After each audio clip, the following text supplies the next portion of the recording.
Good morning, everyone. Achha, what was the last topic?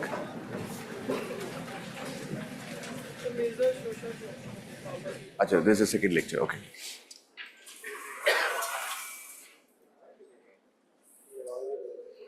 Achha, listen now. In the previous lecture, we had started the discussion on importance of agriculture. We discussed about the food and fertilizer subsidy. We had discussed about the exports of agri-commodities from India. We discussed about the imports of edible oil into the country. We also had a discussion on the inflation that is largely due to the increase in the price of food items. We also discussed about rural out-migration in the country. We talked about feminization of agriculture. And we ended the lecture with the farmer suicides, where we discussed that it's a major social problem which is not acknowledged by many of the urban dwellers. Now, when you look at agriculture, we discussed that it influences the overall economy. Agriculture influences the society, but agriculture also influences the physical environment. Now, how does agriculture influence the physical environment? See, we discussed in the previous lecture that agriculture is very sensitive to the change in the climatic conditions. Any kind of change in the climate is going to affect agriculture more than any other sector of the economy. So the present day changes in climate are influencing the agriculture. Present day changes in climate, they are affecting the agriculture production all around the world. Though it is very well known that agriculture is adversely affected by this change in the climate, but it is also equally true that there are a number of agriculture practices that result in the change in the climatic condition. One of the reasons for the climate change has been many of the agricultural practices. Now understand this please. There are certain terms that you might be familiar with. Terms like, for example, climate change,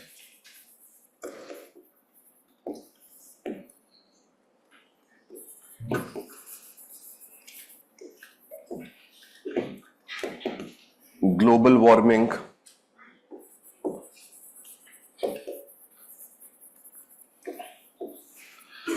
greenhouse gas.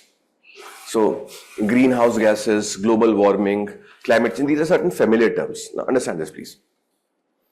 What is this greenhouse gas? What is this greenhouse gas effect?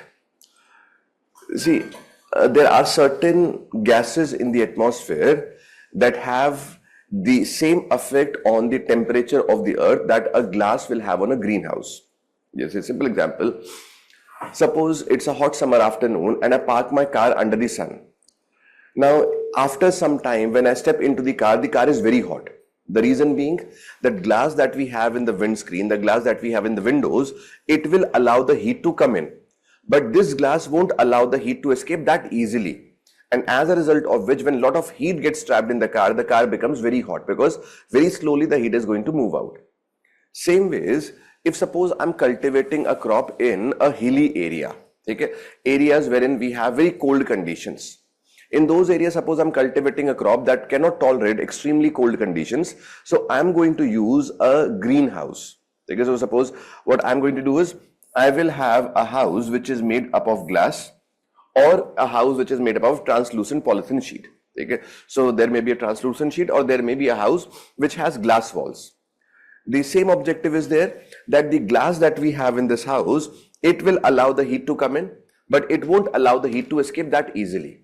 So temperature inside this glass house will be much more than the temperature in the surrounding areas. Compared to the surroundings, temperature inside the glass house will be more. This house, which is used for cultivation of crops, is known as greenhouse. And here the temperature is high because of the glass walls that we have.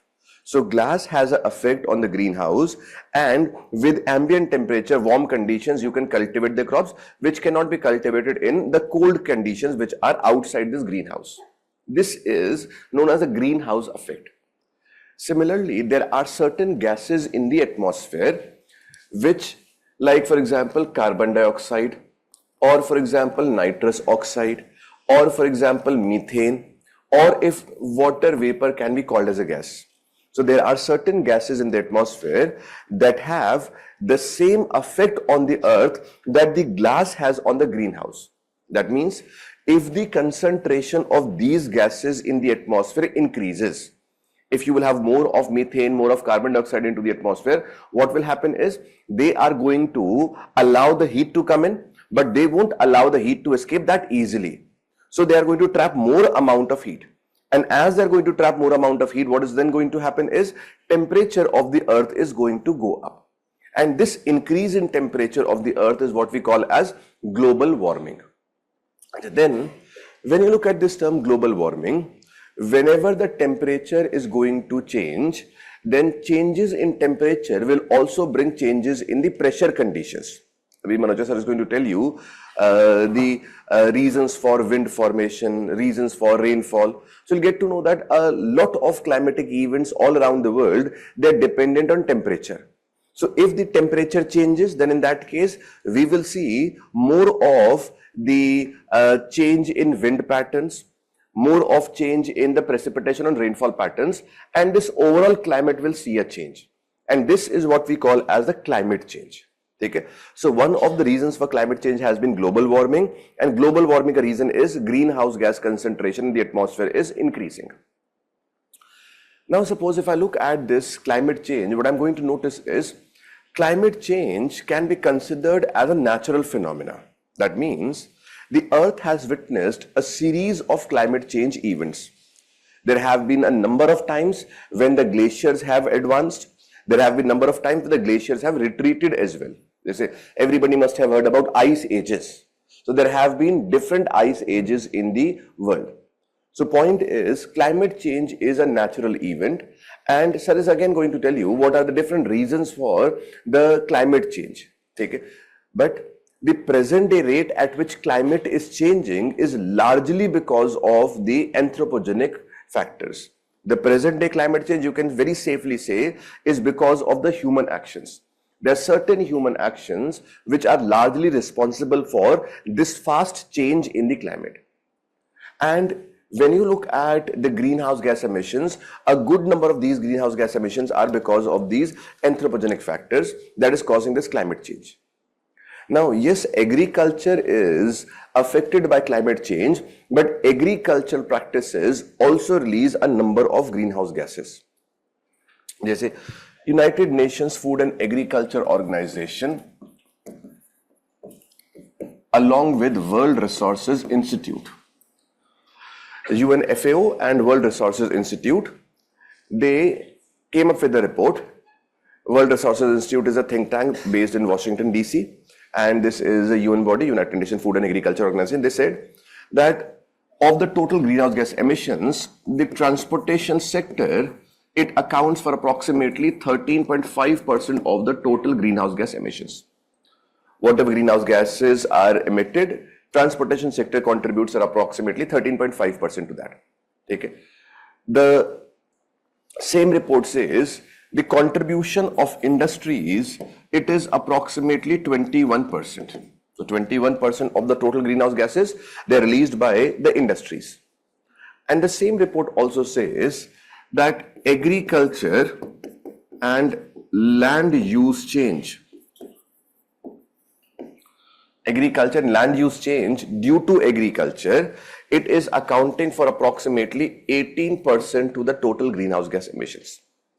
Agriculture and land use change due to agriculture is accounting for approximately 18% of the total greenhouse gas emissions. That means greenhouse gases released by agriculture are much more than those released by the transportation sector, airways, roadways, railways, waterways. And the greenhouse gases released by agriculture, they are almost equal to that released by the industries, which are otherwise considered highly polluting in nature, and agriculture is not considered even polluting. So point is, what are those agricultural activities that release the greenhouse gases into the atmosphere? Now, what can be those activities of agriculture due to which the greenhouse gases are released into the atmosphere?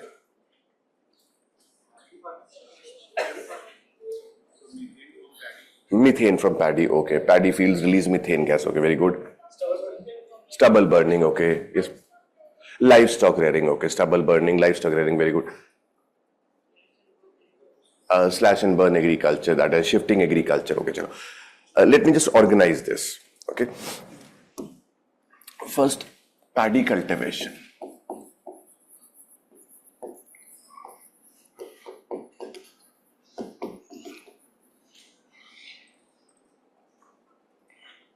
Listen now, please. We know that paddy cultivation or cultivation of rice releases a lot of methane into the atmosphere. Okay. Now, of the total methane that is released by the agriculture sector, somewhere around 10% of the total methane in the world, around 18% of the total methane released in India from agriculture is from paddy fields. The reason being, we have largest area under rice cultivation. Now, why do paddy fields release methane gas?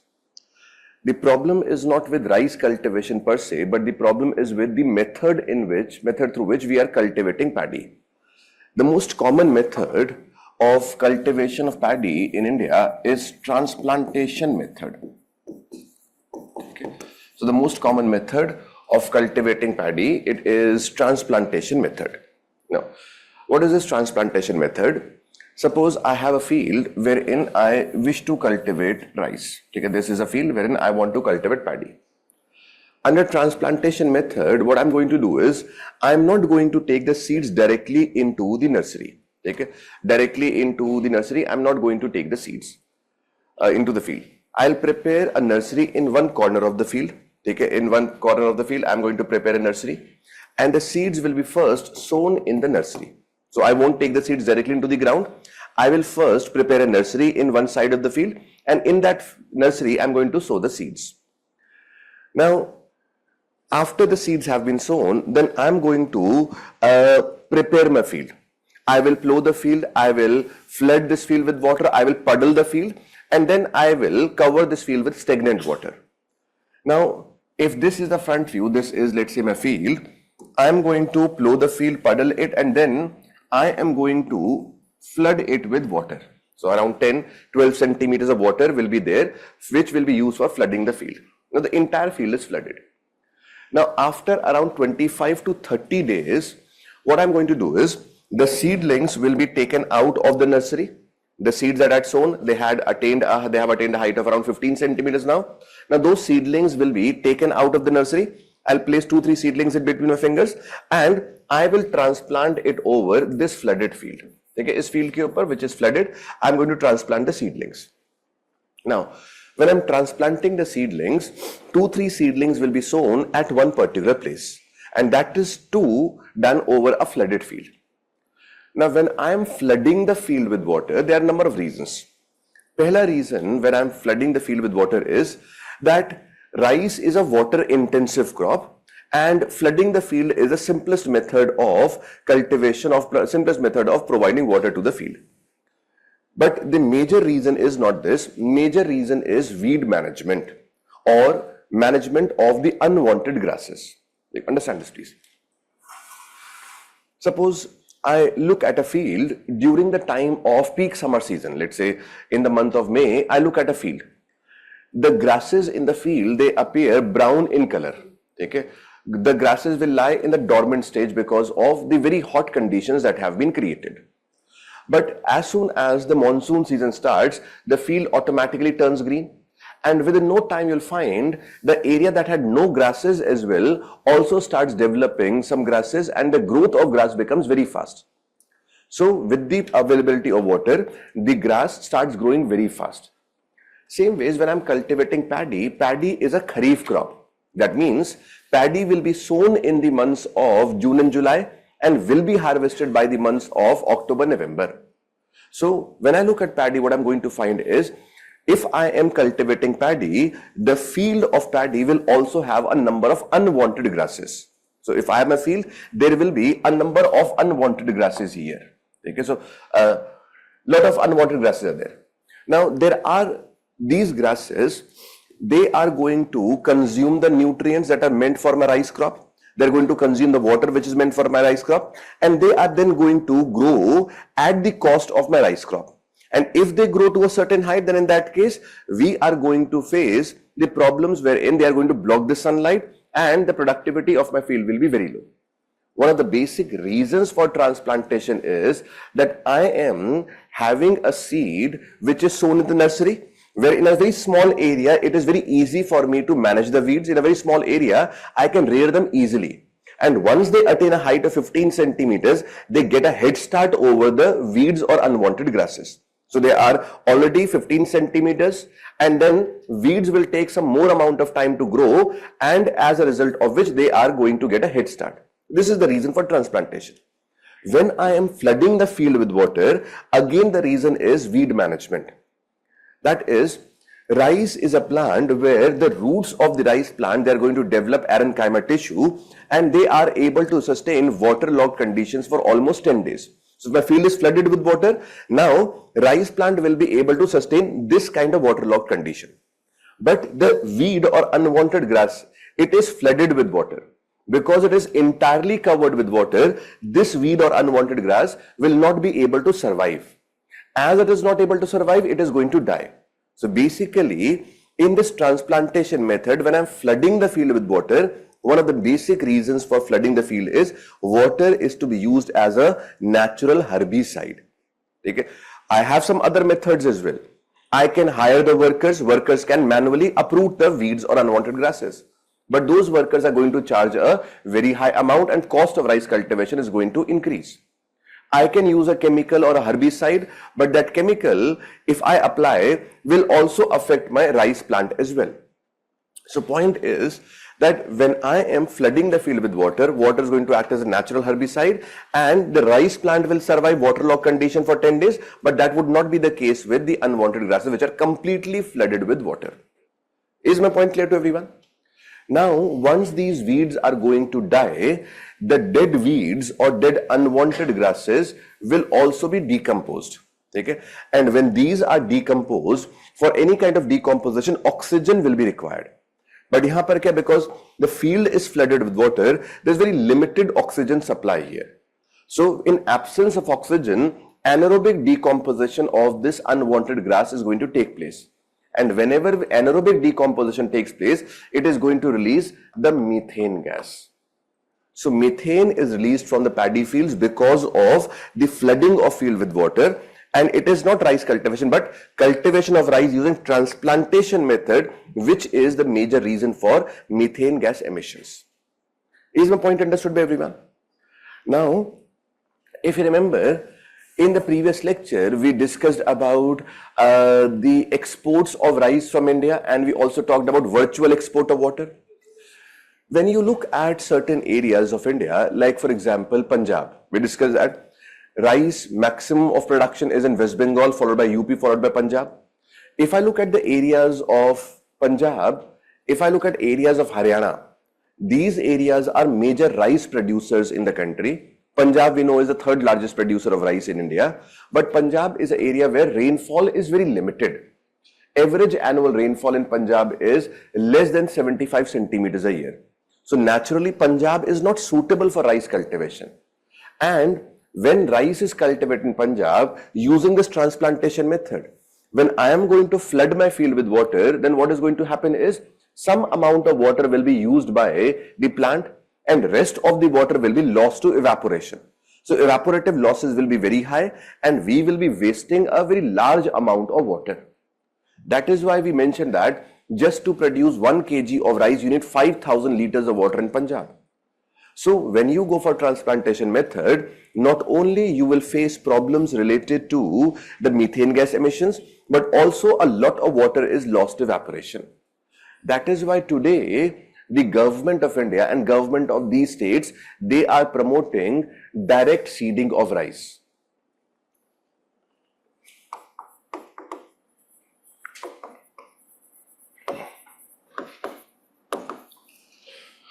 Direct seeding of rice is not a new technique. It is the most primitive method of rice cultivation, and conventionally it is known as hoe culture. That means even today, most of the hilly areas of the country which are cultivating paddy. See, paddy is a major crop in hilly areas of Himachal, hilly areas of Uttarakhand, northeastern India. So hilly areas, suppose this is a region. Now, if I have a slope, if suppose rainfall is very heavy, even though the rainfall is heavy, water is going to rush down in the direction of slope. I won't be able to hold the water. So in the hilly areas of India, even though the rainfall may be on the higher side, but because of the gradient being steep, we cannot hold water. So वहाँ पर we don't go for this transplantation method, and normally we are going to go for direct seeding of rice. So it's not a new method. Just that the government says that under direct seeding of rice, what you are going to do is you will not prepare any kind of nursery. You will plow your field. Before sowing the seeds, you are going to treat your field with the herbicides so that whatever weeds are there, they are getting killed. Then once you have prepared your field, then you will sow the seeds directly in the main field. Okay? Its advantage ये है, government says that when you go for transplantation requires a lot of labor. It is a labor intensive process.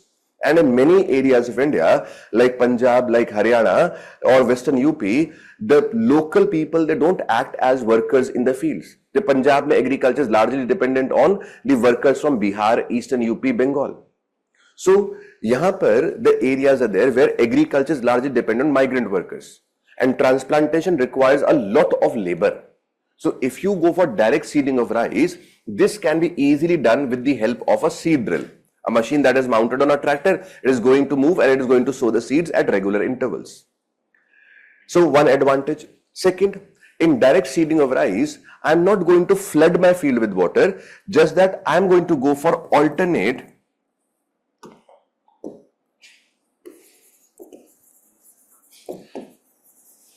wetting and drying. Okay? We'll go for alternate wetting and drying. What does this mean?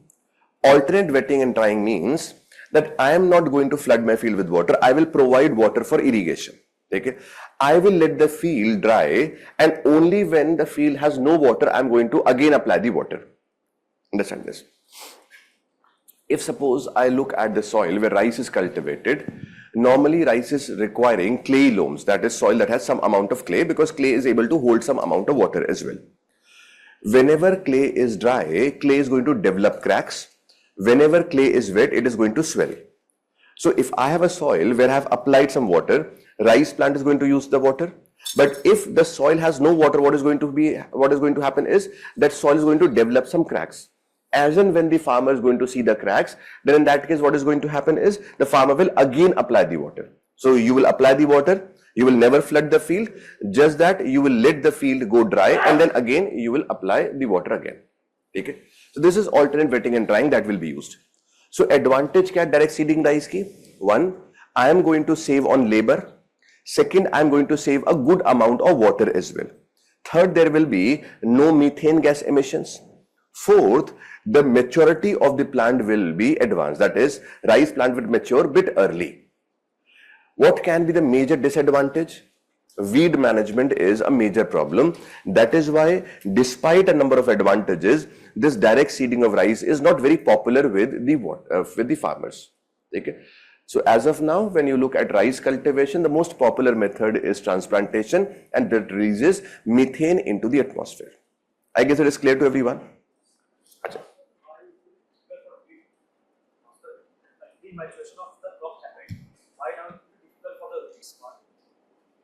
How would you manage the weeds then? Yes, when the rice plant is growing, यहाँ पर transplantation, a small nursery was easy to manage. This is a very large field. So as you sow the seeds, then weeds will also come. They will compete with the main plant for the sunlight, for the nutrients. Okay. Other than this, a bit louder, ma'am.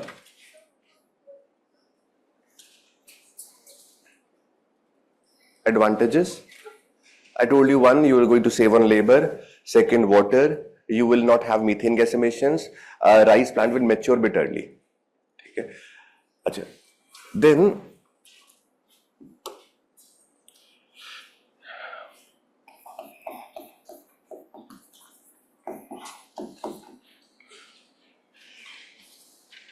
we have the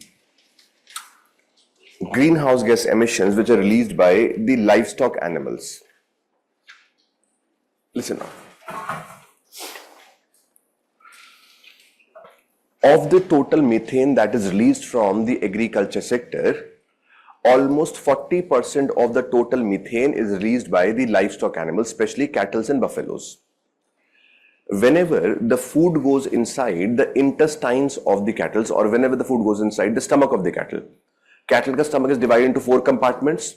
So as the food goes into one of these compartments, there is a bacteria present, methanocynis bacteria, and the food is anaerobically digested. This anaerobic digestion of the food is going to release methane gas.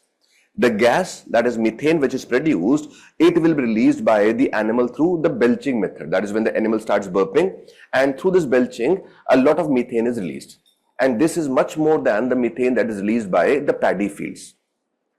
Now the question is, when we are saying that it is the climate change which is largely anthropogenic, ये तो natural process है. Bacteria is present in the intestines of the cattle. Naturally, anaerobic digestion is going to take place. Then how can we link it with the anthropogenic actions? Why are we saying that it is anthropogenic action which is creating problems of greenhouse gas emissions? Understand this, please. 2 reasons. Pehla, because these livestock animals, they provide us with some kind of economic benefit with interventions in the field of medicine. With artificial insemination, we have been able to increase the number of these livestock animals by a good amount. That is, compared to what could have been the case through natural process, we now have more number of livestock animals. And more number of animals means we will have more amount of methane gas emissions. Second, and a major reason is, methane gas emissions that are released by the cattle would largely be dependent on the diet that is given to the cattle. Understand? Whenever we humans belch, whenever we burp, the gas that comes out is also methane. Okay? Now, there are certain food items that we are going to consume which have a greater tendency of producing methane or producing gas in our stomach. Just for example, if suppose you consume radish, if you consume radish, there's a greater chance that more of gas will be produced in your stomach and you're likely to burp more. Suppose you consume cucumbers during a cold winter night, then it might produce some more amount of gas in your stomach. So gas production in your stomach also depends on the food that you are eating, and there are certain type of food items that have tendency to produce more amount of gas. Similarly, when we are keeping the cattle that we are keeping them for milk that they provide. In many areas, they are reared for the meat that they are going to provide. So when you look at milk and meat, we need to increase this output of milk, we need to increase the output of meat. And as a result of which, we are going to provide the cattle with a high protein diet. As it is normally seen, the farmers who are giving the packaged foods to the cattle, they find that the productivity of the cattle or milk yield of the cattle improves. Simple reason is it will have certain of those items which will have high protein component. If suppose I look at the indigenous breeds of cows, okay, the desi breed of cow, most of the desi breeds, they will not have a yield of more than 3.5 liters of milk in a day. This is the yield that we have with a desi cattle or an indigenous breed of cattle. If suppose I look at a breed of cattle in Israel, mein, the cattle produce almost 36 liters of milk in a single day. Now, the genetic makeup of the cattle that is there in Israel and the cattle that we have in India is different. Second, Israel mein, a controlled environment is there where a high protein diet is given to the cattle, which also includes a component of meat. Now suppose if I am giving a food to the cattle which is naturally not made for the cattle, which it cannot easily digest, it is likely to produce more amount of gas in the cattle, and cattle is likely to belch more amount of methane. So problem is that not only the numbers have gone up, but also because we want more of milk output, we are giving a diet to the cattle that is likely to produce more amount of methane.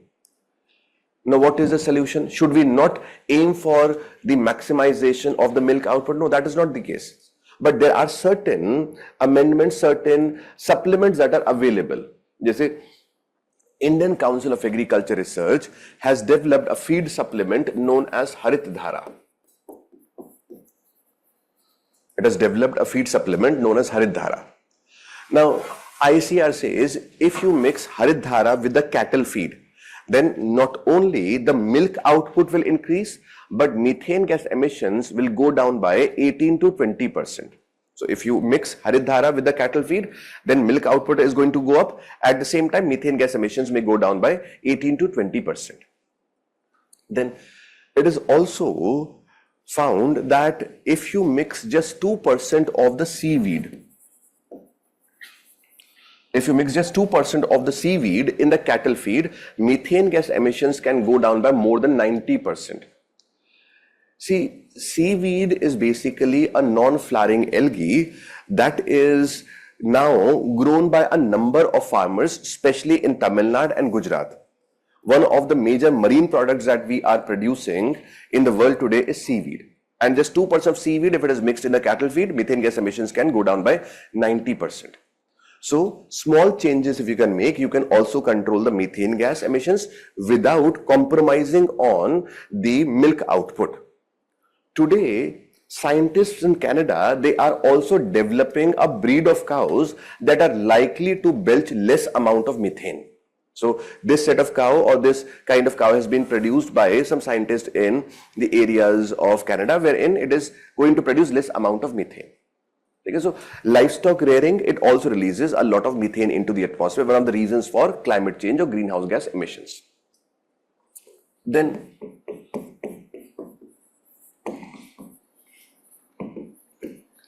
burning of agriculture residue or stubble burning.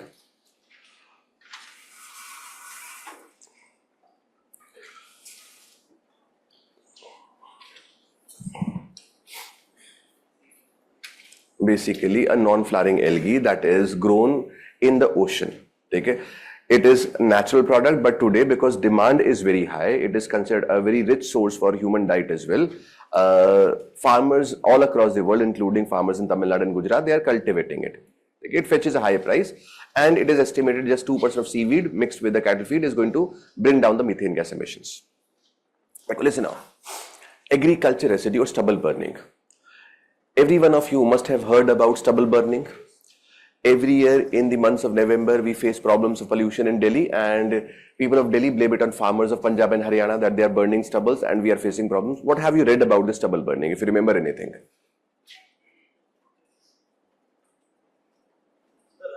output of the rice is not difficult to take it out, so they are actually burning them before they sow the next.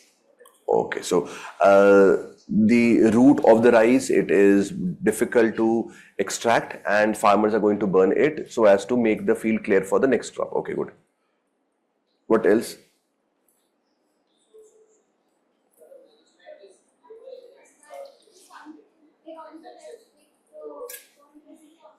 Acha, one second. Acha, Karen, take up the question first. Acha, Anji, please.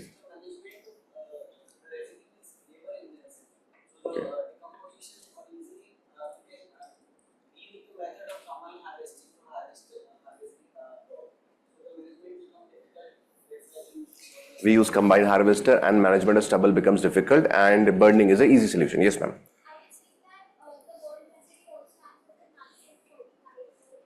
Achha, the residue after the burning acts as a natural fertilizer. Okay. Chalo, I'll make a slight change to this. A major issue is the worms and pest left after the water stagnation, the wheat crop.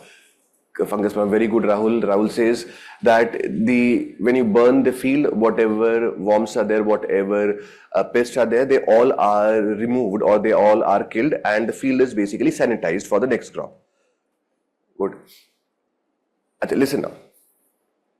Like we know that every year in the month of November we have problems of pollution in Delhi, and it is being blamed on the farmers of Punjab and Haryana. Now, not going into this issue about what amount of Delhi's pollution can be attributed to stubble burning, but just in one line, if you look at the problems of pollution in Delhi throughout the year, a very limited part of that pollution is because of stubble burning, but within the months of October and November, a significant part of Delhi's pollution can be attributed to the burning of agriculture residue in the nearby areas. Now, why are the farmers burning the stubbles? See, if I look at the areas of Punjab, Haryana, Western UP, these areas are better developed agricultural regions of India. Okay? These areas have been the beneficiaries of Green Revolution. These are the areas wherein rice is cultivated as a commercial crop. Basmati for export purposes, non-basmati for government's procurement. Rice is not the staple diet of the people. Wheat is a staple diet of the people, and wheat is a rabi crop. Rice will be sown in the months of June and July, harvested by the months of October, November, and then in the months of November, wheat has to be sown, which is a staple diet of the people. Because this area is very well developed, यहाँ पर the labor is very costly. That is why these areas that depend on the migrant workers. Every year, the workers will migrate from the areas of Bihar, Bengal, Eastern UP, and they will work in the fields. Because the area is prosperous, labor is not readily available. These areas have also taken to the machines. Machine usage is a bit high in Punjab, Haryana, Western UP compared to other parts of the country. And a machine is used for harvesting the paddy, or this is known as combine harvester. Known as combine harvester because not only it does the work of harvesting, but it also does the work of threshing. So it is known as combine harvester, commonly known as combine in the local language. Now suppose I am a farmer who has cultivated paddy. Okay? If I have a field, यहाँ पर I have cultivated paddy. Can I say it is the topmost part of the plant wherein I am going to have the grains? So the combine harvester is designed in such a way that when it moves over the field, it is going to cut only this topmost part of the plant. As it moves over the field, it cuts only the topmost part of the plant wherein we have the grains. It leaves behind few inches of rice stalks behind. Few inches of rice stalks are left behind, and this is what we call as rice stubble. And because if you look at the cultivation of paddy, we discussed that 2-3 seedlings are sown at one place. So what is going to happen is that when I find the combine harvester that has run over my field, I will have 2-3 stalks of rice or stems of rice that are present at the same place. Now this rice stalk or this rice stubble has a very high amount of silica. Non-basmati rice का जो stock है और जो stem है उसमें silica content is on the higher side. And because it has a high content of silica, it makes it a bit hard as well. So it is very hard. And now suppose I have harvested my produce. I have harvested my produce, let's say on 1st of November. Okay, I have harvested rice on 1st of November. Then I need to sow the seeds of wheat by 15th of November. The reason being that after 15th of November in the northwestern parts of India, the cold winter season sets in, and very cold conditions initially would be good for the germination of the seeds of wheat. So if I want to have a good harvest, I need to sow the seeds of wheat within this time period. That means I have 15 days of time. Now, when wheat is sown, the most common method of sowing wheat in the country is using the seed drill. Again, that a seed drill is going to move in the field, mounted on a tractor, it is going to sow the seeds of wheat. But if stubble is standing on the field as it is, the stubble which is very hard, then in that case, I will not be able to use a seed drill here. So normal seed drill is not going to work here, and I will have to clear the stubble before I can sow the seeds of wheat. There are a number of mechanisms that I can use. I can use a mechanism where the simplest mechanism is I can hire the workers. Workers are going to uproot the stubble. But if I hire the workers, I know that they are migrant workers. After season of transplantation, they go back to their own hometowns because harvesting is largely done with the help of machines. Workers are not required. So it is difficult to find the workers. Moreover, even if you find the workers, there will be a very high cost of getting the stubbles uprooted. Okay?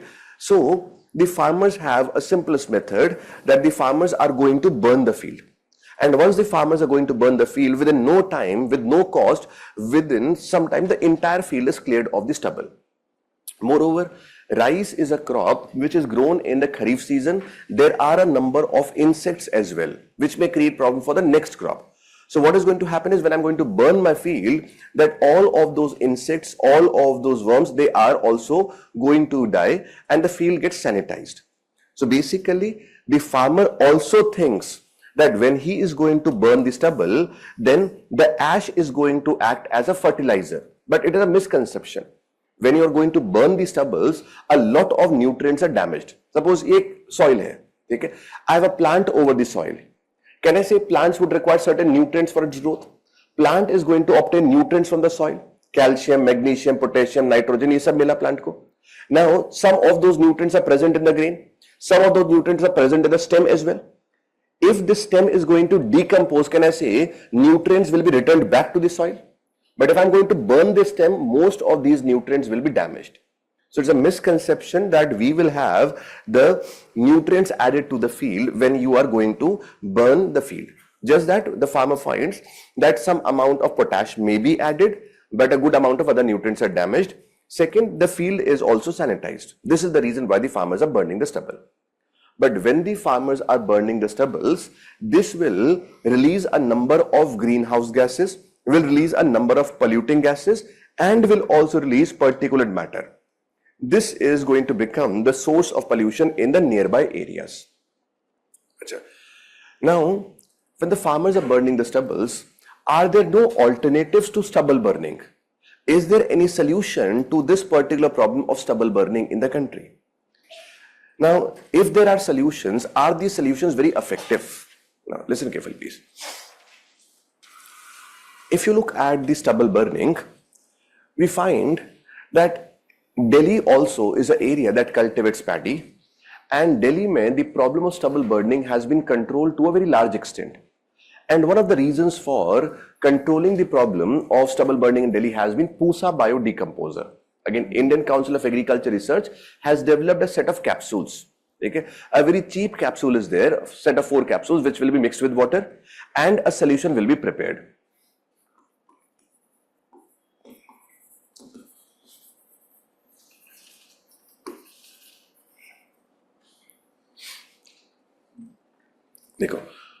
Understand this Pusa biodecomposer.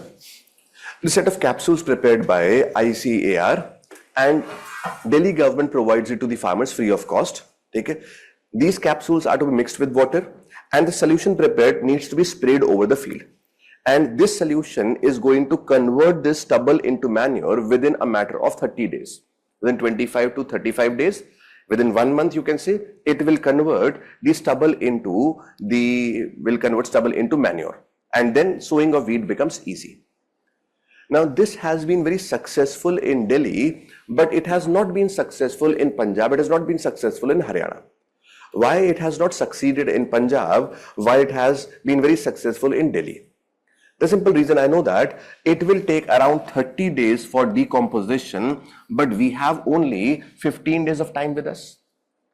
But when I know that agriculture in Punjab, rice cultivation in Punjab, it is not dependent on the rainfall, because in any case rainfall is not sufficient for rice cultivation. I need 30 days of time.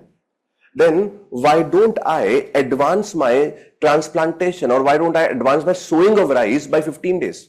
So 15 दिन मेरे पास है यहाँ पर. I need another 15 days. What if instead of sowing, suppose I was sowing transplanting paddy on 20th of June. If I was transplanting on 20th of June, I was harvesting by 1st of November. Okay? It takes around 160 days, let's say, to mature. What if I transplant paddy on 1st of June? If I transplant paddy on 1st of June, I will be able to harvest it by 10th of October. If I'm going to harvest it by 10th of October, can I say I will have around 35 days of time with me before I can sow the seeds of wheat? So I can use the Pusa biodecomposer very easily. Are you understanding my point? My point is, when you are not dependent on rainfall, when in any case you are using the systems of irrigation, if you are going to advance your sowing or transplantation of paddy by 15-20 days, you can have a lot of time, and in this 30-day period you can manage your stubbles. Why are the farmers not doing the same thing?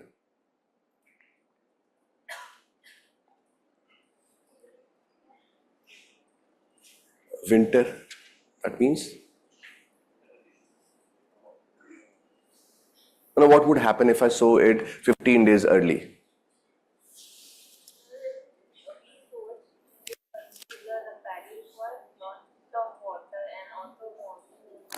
But I'm saying that rice cultivation cannot be done through rainfall in Punjab. It depends only on irrigation.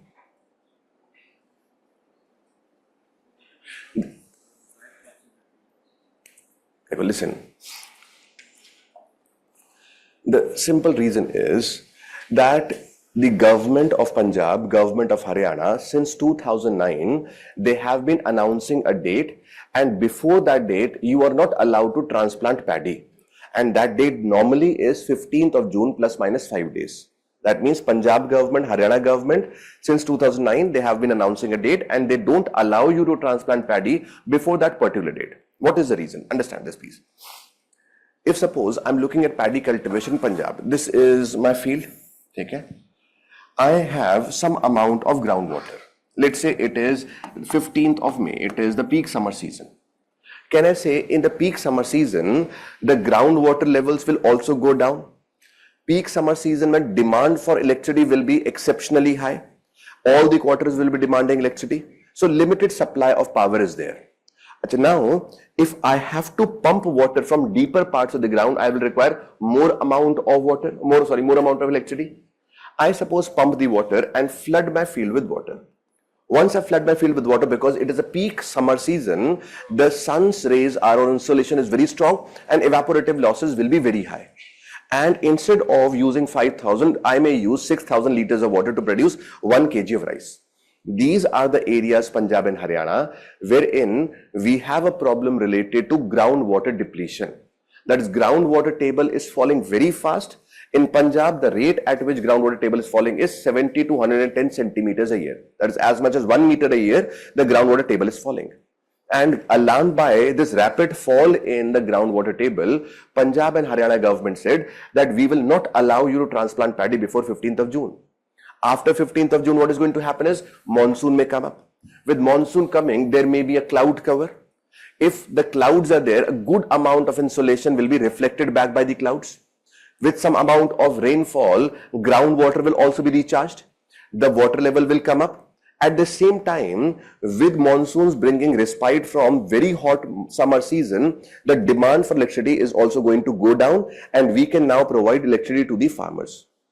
So since 2009, government of Punjab and Haryana, they have been announcing a date before which you cannot transplant paddy.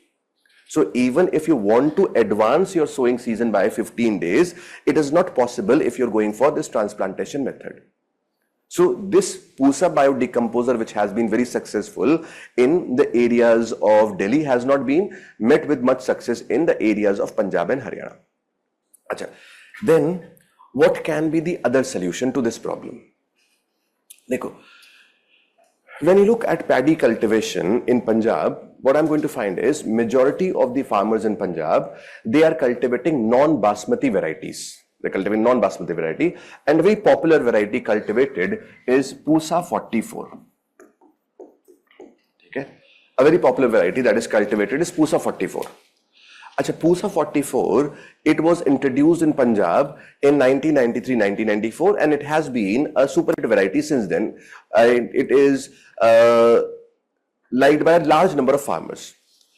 Now, there are certain advantages with Pusa 44. Pehla advantage hai, Pusa 44 has a very high yield.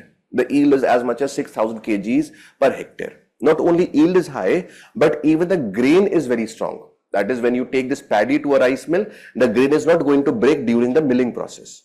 So it is a rice variety that has a very high yield and also has a strong grain. But major problem with Pusa 44 is that Pusa 44 is a late maturing variety. It takes 150 to 160 days to mature. If it is taking 160 days, that means if I am sowing, if I'm transplanting on 20th of June, and I'm transplanting after 30 days of sowing in the nursery, then I have another 130 days of time which it is going to take before it can be harvested. So I will harvest somewhere around 1st of November after 130 days. Again, I will be left with a very limited amount of time. So can I say, if I'm able to provide the farmers with some early maturing varieties, the varieties that can mature in, let's say, 130 days, instead of 160 days. So farmers can save some amount of time. So Punjab Agriculture University developed some rice varieties which is gaining popularity amongst the farmers. See, Punjab Agriculture University Ludhiana has a very good hold over the farmers and it develops a variety like PR121, PR122, PR126. If I look at this variety, PR126 variety, it is a rice variety which matures in around 120 days. Okay? This PR126 matures in around 120 days. That means even if I transplant it on 20th of June, it requires another 90 days after transplantation. So I will be able to save a lot of time. So can I say Pusa 44 matures in 160 days? It is going to mature in 120 days. I'm going to save 40 days of my time. So 40 days I was left, I'm saving here. 15 days were left somewhere here between 1st of November and 15th of November. So I'm saving 15 days somewhere here. So overall, I'm going to save 55 days of time, and this 55 days of time is lot of time for management of these stubbles. Now, this is becoming popular with the farmers. One reason is it matures early. Second reason is that when it is maturing early, it also has a good yield. Not as high comparable to Pusa 44, but it also has a very strong grain. Yield is somewhere around 5,000 kgs per hectare. Iski is around 6,000 kgs per hectare. But even this early maturing varieties have not been very helpful in Punjab in order to control the problem of stubble burning. देखो इसके और फायदे भी हैं. For example, there is a plant which is there on the soil for let's say 160 days. Pusa 44 है 160 days के लिए. PR 126 is there for 120 days. Can I say this will demand water for 120 days while Pusa 44 will require water for 160 days? Can I say it is going to save some water as well? So shorter duration varieties of rice, they may save some amount of water. That is why it is being promoted by the Punjab government. But what have the farmers started doing was, the farmers are cultivating rice. They save 55 days of time overall. And there are certain varieties of green gram or moong dal that mature in 55 days itself. So instead of using this time for managing the stubbles, the farmers, they are cultivating a short duration variety of moong dal, and then again you are left with no time to manage your stubbles. So it has not solved the problem. And farmers say, we are witnessing a decline in yield, why should we compromise the profits? Last year, Pusa developed a variety, Pusa 2090. And Pusa 2090 is a variety that matures a bit early. It takes around 140 days of time. At the same time, it has a yield which is similar to Pusa 44. So it is for the time to tell how would this variety be taken up by the farmers, Pusa 2090. So when you look at the problem is that farmers, they also, like everybody else, want to maximize their profit, and even if you give them the short duration variety, the time left is being used for cultivation of another crop or green gram, which is going to mature in around 55 days. Then what can be the other solution? देखो, Punjab government is also providing subsidies on the machines that can be used for solving the problem of stubble burning. Punjab Agriculture University, along with some institute in Australia, they have come up with a machine known as Happy Seeder. They have come up with the machine Happy Seeder. A number of similar machines are also available in the market. Punjab government provides a subsidy of 50 to 80% on the Happy Seeder. Subsidy of 50 to 80% is provided on Happy Seeder. If the cost is 1 lakh rupees, you need to pay somewhere between 20,000 rupees to 50,000 rupees, not more than that. So high subsidy is given. Now what does this Happy Seeder do? If this is your field, यहाँ पर I have some stubbles. Okay, I have some stubbles here. This Happy Seeder is a machine. Seeder means it is used for sowing the seeds. Is a machine which is mounted on a tractor. Okay? The tractor runs over the field. Happy Seeder, which is mounted over the tractor, is going to cut the stubble, place it over the soil, and sow the seed of wheat at the same time.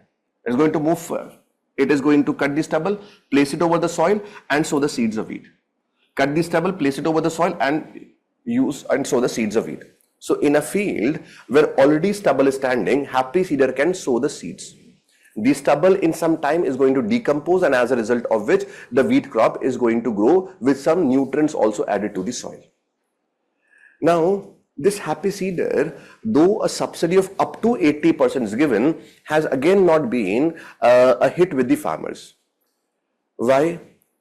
Now, simple reason is it is not just about one-time cost. Initially, I can say, okay, I need to pay only 20,000 rupees. But operational expenditures are also very high.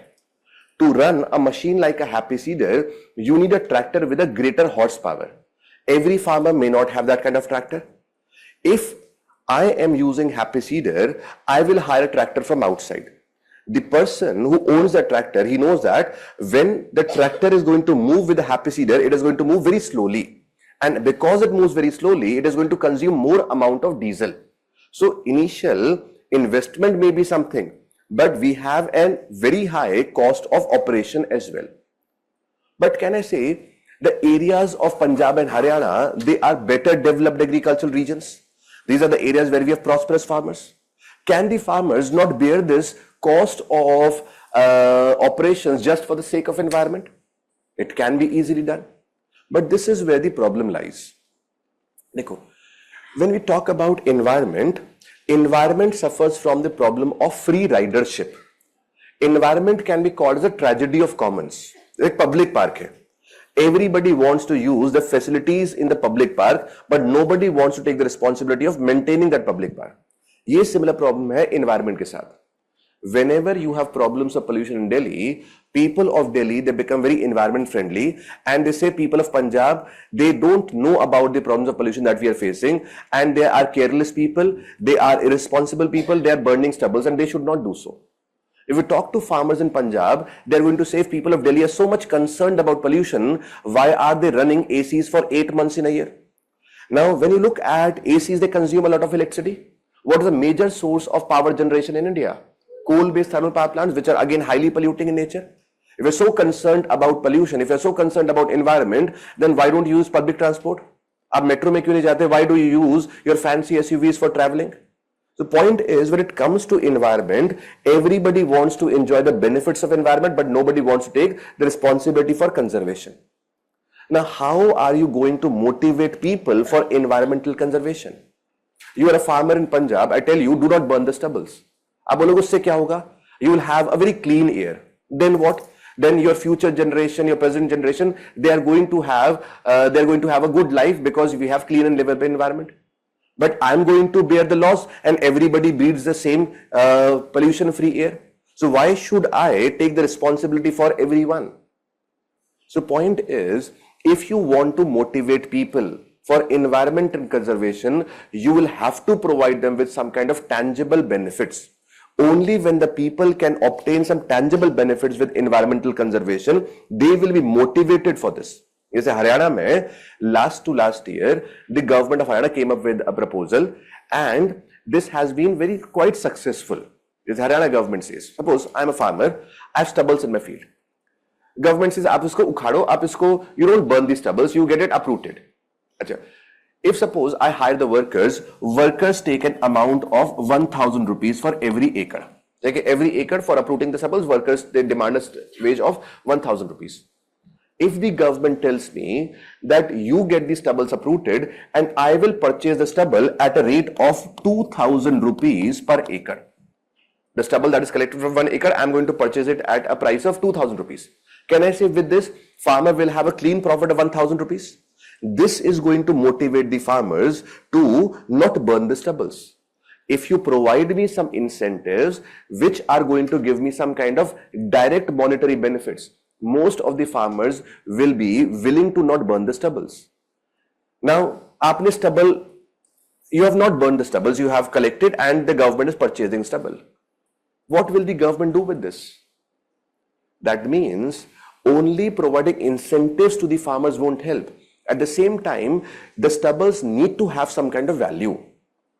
When you compare rice stubbles with wheat stubbles, less of wheat stubbles are burned, though we are burning wheat stubbles as well, but less of wheat stubbles are burned.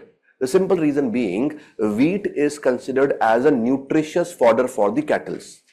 Rice stubble is also fed to the cattle, but it is not considered that nutritious because of high silica content. Bengal में जहाँ पर wheat नहीं है, वहाँ पर rice stubbles are being fed to the cattle.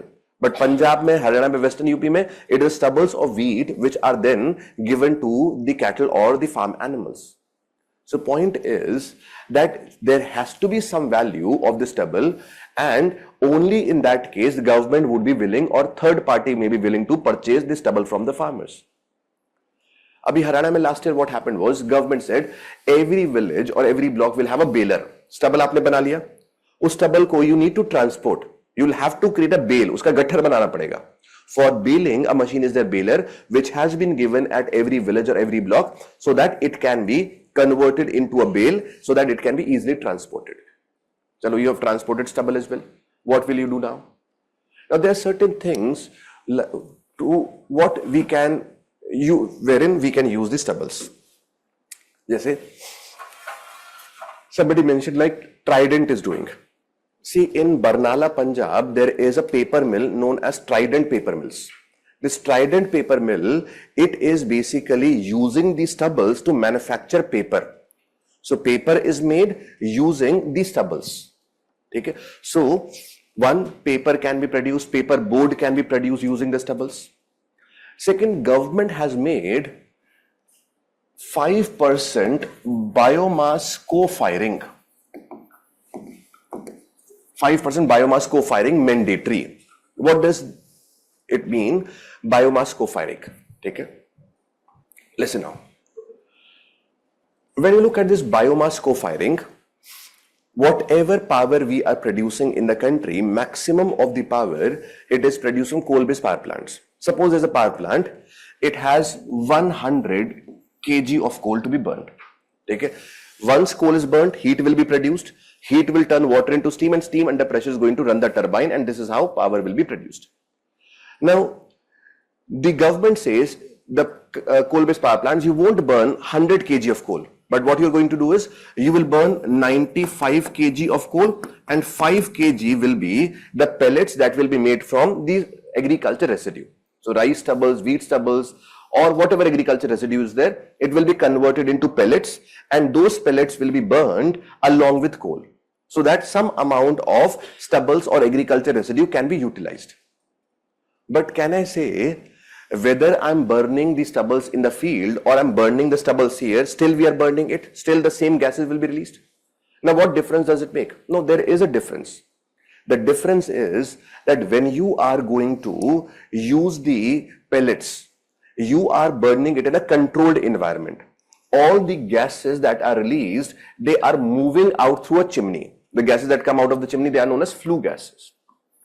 So this flue gas will have a number of pollutants. It will have particulate matter. It will have carbon dioxide. It may have sulfur oxides.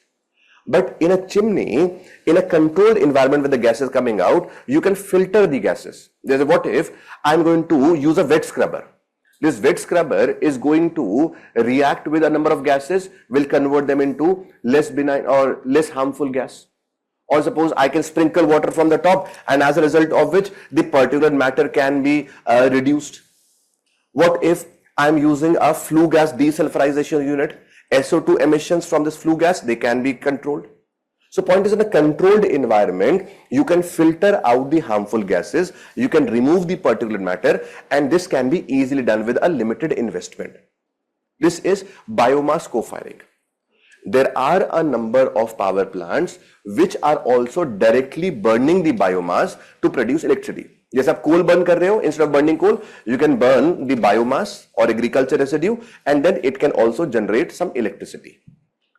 Other than this, this stubble is also used for production of ethanol. ठीक है, ethanol भी आप इससे बना सकते हो. It can also be used for the gasification.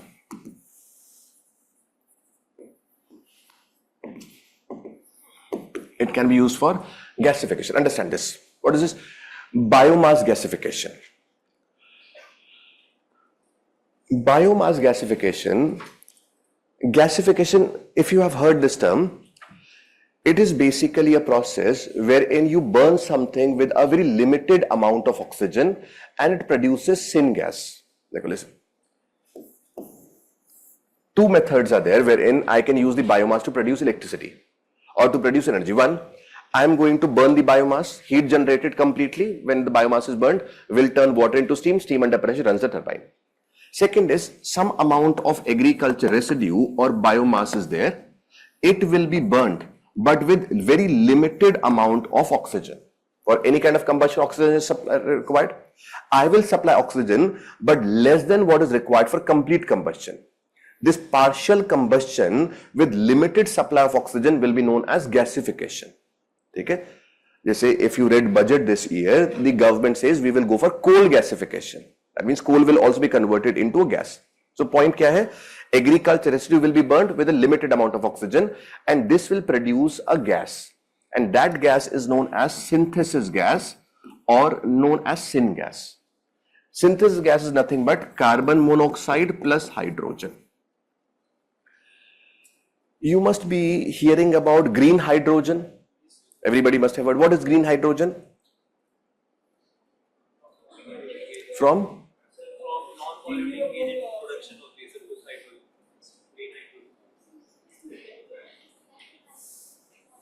exactly, that is when we have water through electrolysis, we are going to separate hydrogen and oxygen, and hydrogen can be used as a fuel.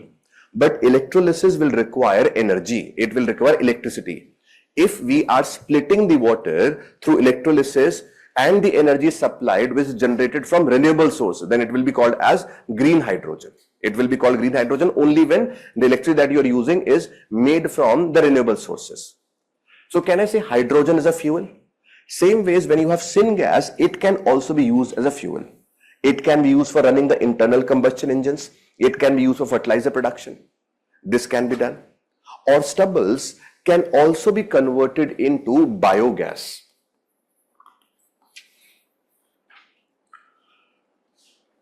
For example, suppose in the rural areas, one of the major forms of energy or cooking fuel is basically the dry cakes which are made from cattle dung. Cattle dung is beaten, and then this cattle dung is dried on walls, and then this cake that is produced, it is used for cooking purposes. Okay, it is used as a fuel. Now this is one way of using the cattle dung as a fuel. Second way is that cattle dung is passed on to a digester which will go for anaerobic digestion, and it will produce gobar gas. This gobar gas is what we call as biogas. What is the composition of biogas? It will have methane of around 30 to 35, or sorry, 60-65%, and it will have carbon dioxide which is around 30 to 35%. The rest of the gases will be in traces. So biogas, it is when the agriculture residue is anaerobically digested, and anaerobic digestion creates this gas which has 60-65% methane. If I look at natural gas, what is the composition of natural gas? Natural gas that we are using in our households, जैसे दिल्ली में pipeline के through आती है, और CNG that we have, compressed natural gas. It is nothing but largely methane itself. Some very rich quality of natural gas may have some propane, butane as well, but that is in very limited amount. Largely it is methane. 85 to 90% natural gas is nothing but methane. यहाँ पर methane is 90%, यहाँ पर methane is 60%. So once I have made the biogas, what I'm going to do is I'm going to remove carbon dioxide. By removing carbon dioxide, concentration of methane can be increased. Once the concentration of methane increases to 90%, can I say it will have the same calorific value as the natural gas? Now it will be bottled and then can be used as bio-CNG. So bio-CNG is nothing but when the biogas is converted into natural gas by removal of the carbon dioxide. So point is, if you want to solve the problem of stubble burning, you will have to provide some kind of use to these stubbles. Otherwise, there is no solution to this problem. Okay? Write down this much, then we'll discuss further. What happened? Likho. Do you want to write it? Chalo, likho fir. You're writing agriculture and climate change. Agriculture and climate change. Full stop. Continue. Write down.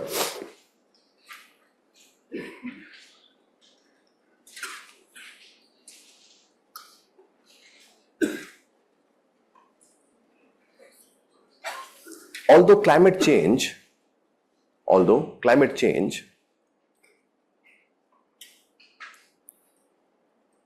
is a natural phenomena,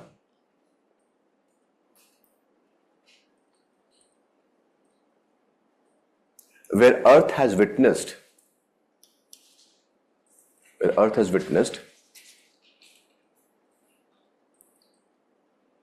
a series of glacial and interglacial periods.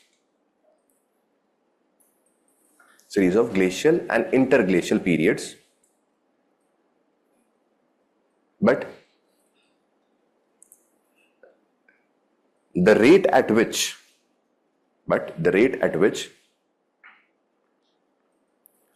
present day climate is changing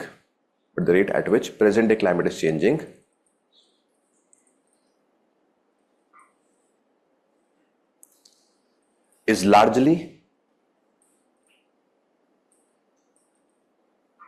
anthropogenic.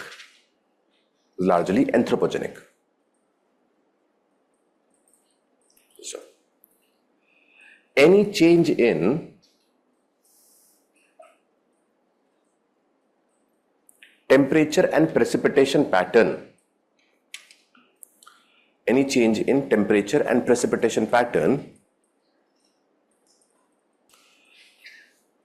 affects agriculture more than any other sector of the economy.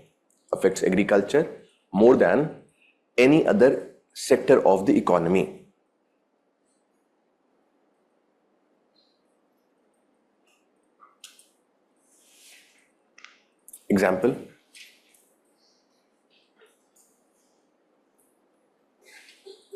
increased temperatures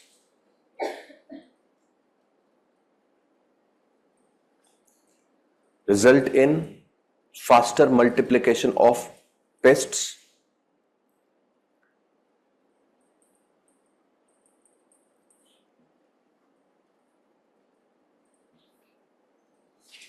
full stop. Next paragraph.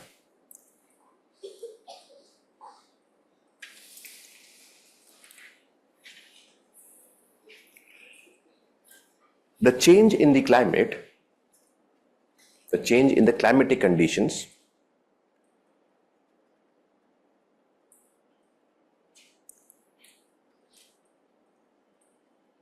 affects the farmers, but it is also to be noted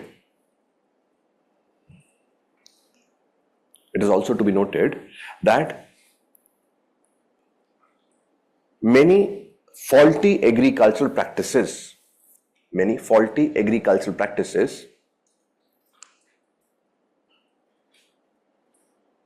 release large quantities of greenhouse gases,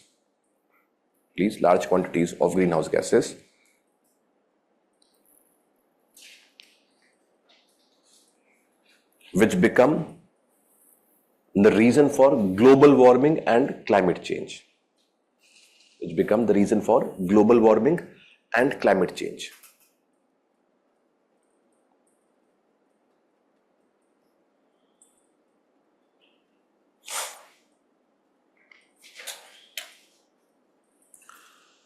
Some of these are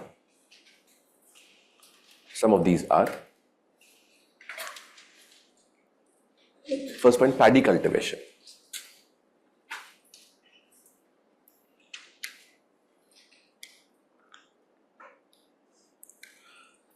Cultivation of paddy using transplantation method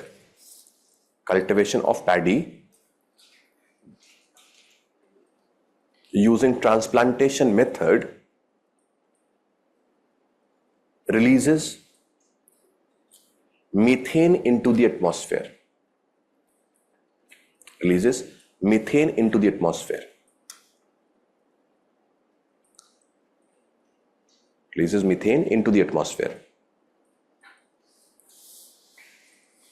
It is a greenhouse gas with It is a greenhouse gas with high global warming potential. With high global warming potential. See, it means that if there's 1 kg of methane in the atmosphere, it can increase the temperature of the earth by 80 times more than what 1 kg of CO2 can do. Okay? What can be done by 1 kg of CO2 or by 80 kg of CO2 can be done by just 1 kg of methane. Okay? Continue. Transplantation method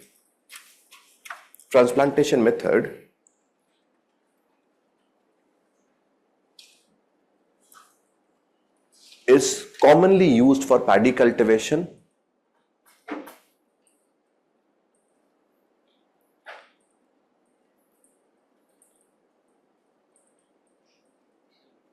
full stop.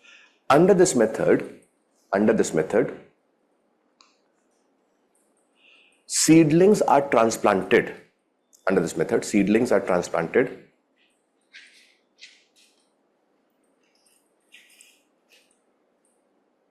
from nursery to a flooded field. From nursery to a flooded field after a month.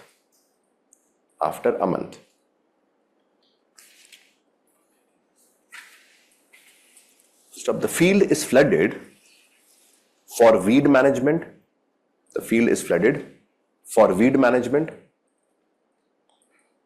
As water acts as a natural herbicide.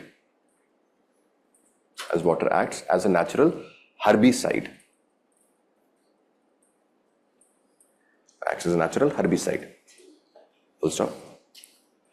The anaerobic decomposition of the unwanted grasses,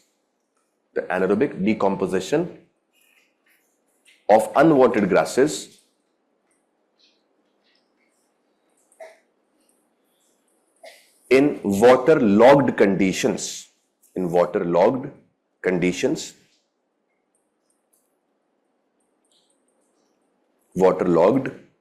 LOGGED, logged conditions, releases methane. Next point. Livestock rearing.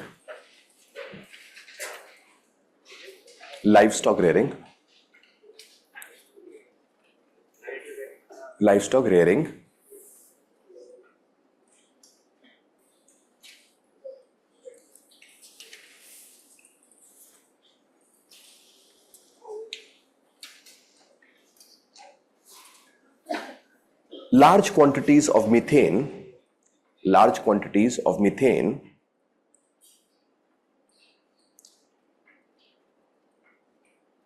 are released by livestock animals,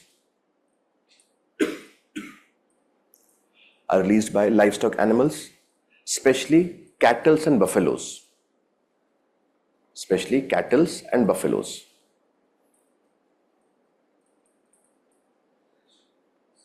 Released by livestock animals, especially cattle and buffaloes. Stop. The anaerobic digestion of food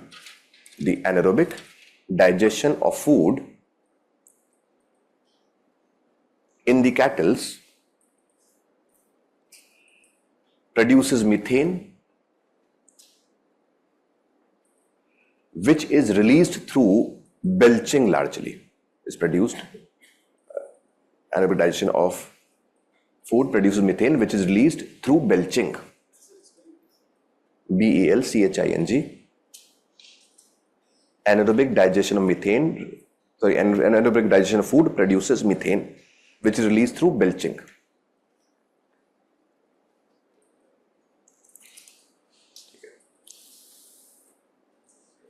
Next, burning of agriculture residue.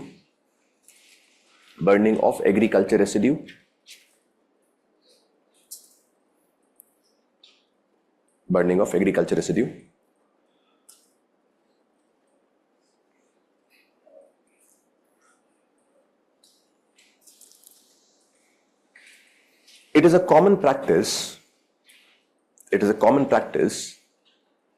in many parts of India, it is a common practice in many parts of India, and is used for clearing the field for the next season's crop. Used for clearing the field for the next season's crop.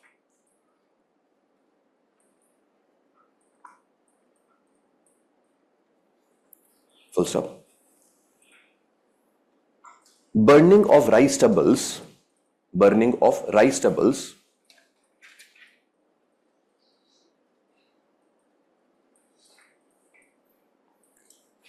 has attracted the attention of many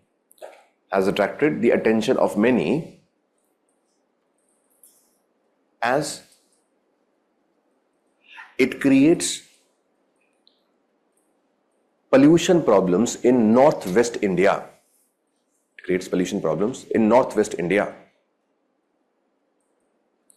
Especially NCT of Delhi. National Capital Territory, especially NCT of Delhi. Full stop. Continue.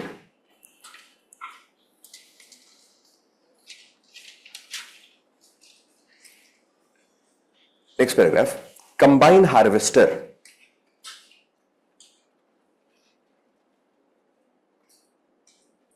which is used for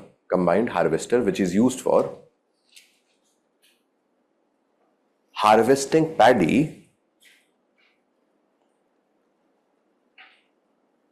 leaves behind few inches of rice stems.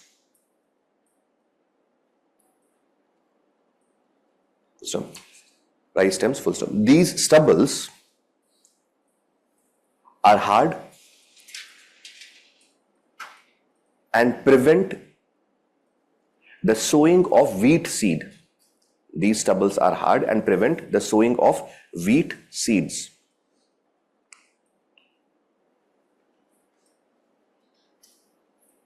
Full stop. As the farmers have a limited time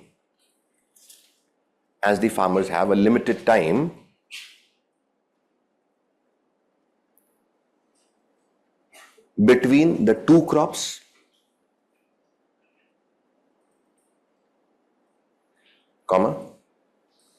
stubble burning is considered as the cheapest and most convenient. Stubble burning is considered as cheapest and most convenient method of agriculture residue management.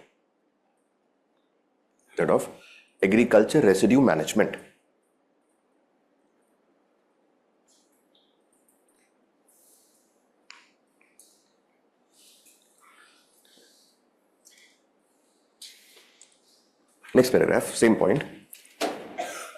Burning of stubbles releases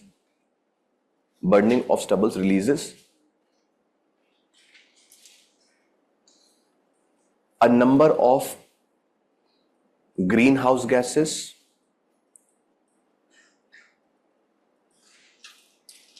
polluting gases like sulfur dioxide,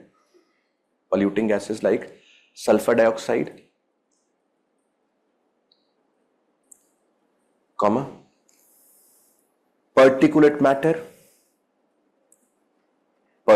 matter,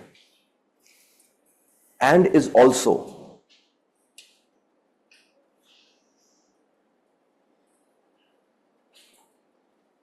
considered as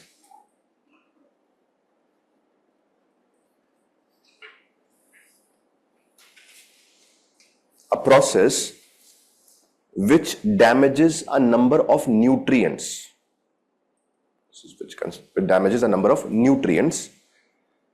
Of the soil.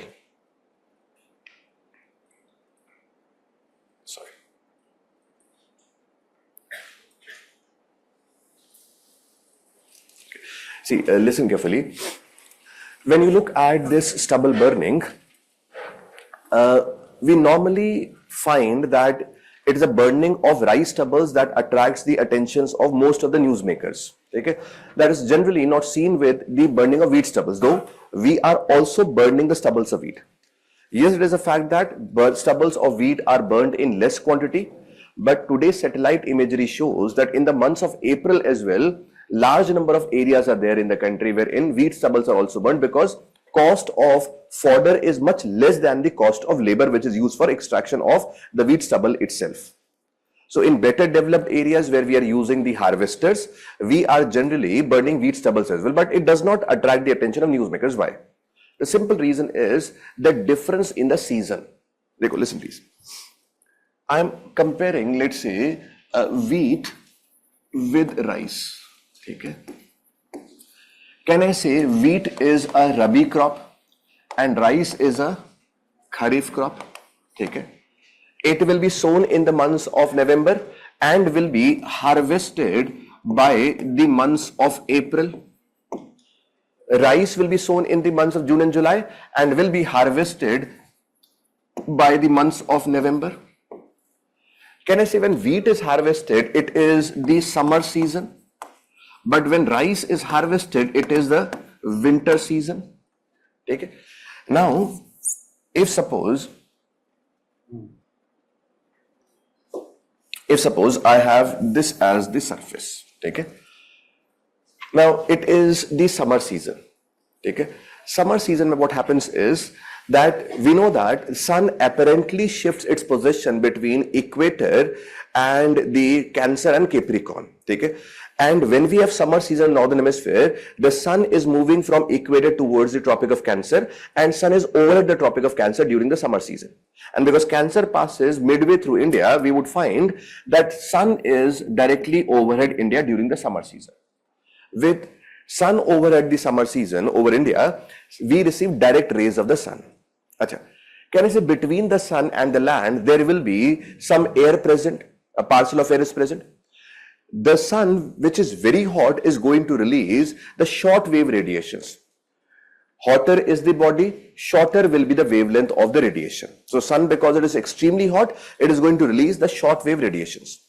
These short wave radiations from the sun, they are not able to heat the air in between. What will happen is the short wave radiations, they are going to strike the land and will heat up the land first. Land gets heated, but because land is much less hot compared to the sun, the wavelength of the radiation will be long. So land will release long wave radiations. These long wave radiations are going to heat the air above the land. The air above the land gets heated. Once the air gets heated, the air is going to expand. Once the volume increases, the density goes down, and as a result of which this less dense air, it starts rising up. So during the time of summer season, the movement of air is something like this, where the air is rising up. But when I look at the winter season, this is the land. Sun is far away in the Tropic of Capricorn. We receive indirect rays of the sun. So land is extremely cold. Because the land is cold, it is going to cool the air above it. As it cools the air above it, the air becomes heavy, and heavy air, dense air starts sinking. So this is the movement of air during the time of winter season. This is the movement of air during the time of summer season. Now, if suppose I am going to burn something during the summer season, all of that pollutant, all of that particulate matter is going to rise up. And as it rises up, what is going to happen as a result is we don't face the problems of pollution. But when it is winter season, if I'm going to burn something, all of that particulate matter, all the polluting air comes towards the surface, and this is when we face maximum problems of pollution. So when you look at the problems of pollution in Delhi, it is largely because of the cold winter season that we have. Otherwise, farmers are also burning the stubbles of wheat during the months of April, but this is not when we face problems of pollution because of the summer season. Same is the reason why Delhi is much more polluted than Mumbai, Chennai or Kolkata. Though if I compare these four metropolitan areas, Delhi is least industrialized of all of those four metropolitans. जो Hooghly belt वाला region है, it is all largely an industrial region. Around Chennai, also a lot of industries are there. Around Mumbai, we have a number of industries. But those are the areas. Suppose I compare Chennai with Delhi. Compare the latitudinal location of Chennai, compare it with Delhi. Chennai lies very close to the equator, where Delhi is very much north of Tropic of Cancer, it's subtropical location. So Chennai will have warm conditions throughout, Delhi will have a cold winter season. Chennai is a coastal area. The areas which are near to the coast, they witness land and sea breeze. If suppose there is a lot of problem of pollution in Delhi and we have fast moving winds, winds are going to take up all of the pollutant away from Delhi. But that is not the case when you have winter season, stagnant conditions get created, and this is when we have maximum problems of pollution. But coastal areas mein kya hoga? Land and sea breezes, pollutants will be taken away. So point is that we have more problems of pollution in Delhi because of the winter season, because of the continental location, because of the subtropical location. Is this clear to everyone? Next slide down. Next point. Land use change due to agriculture. Land use change due to agriculture. Land use change due to agriculture.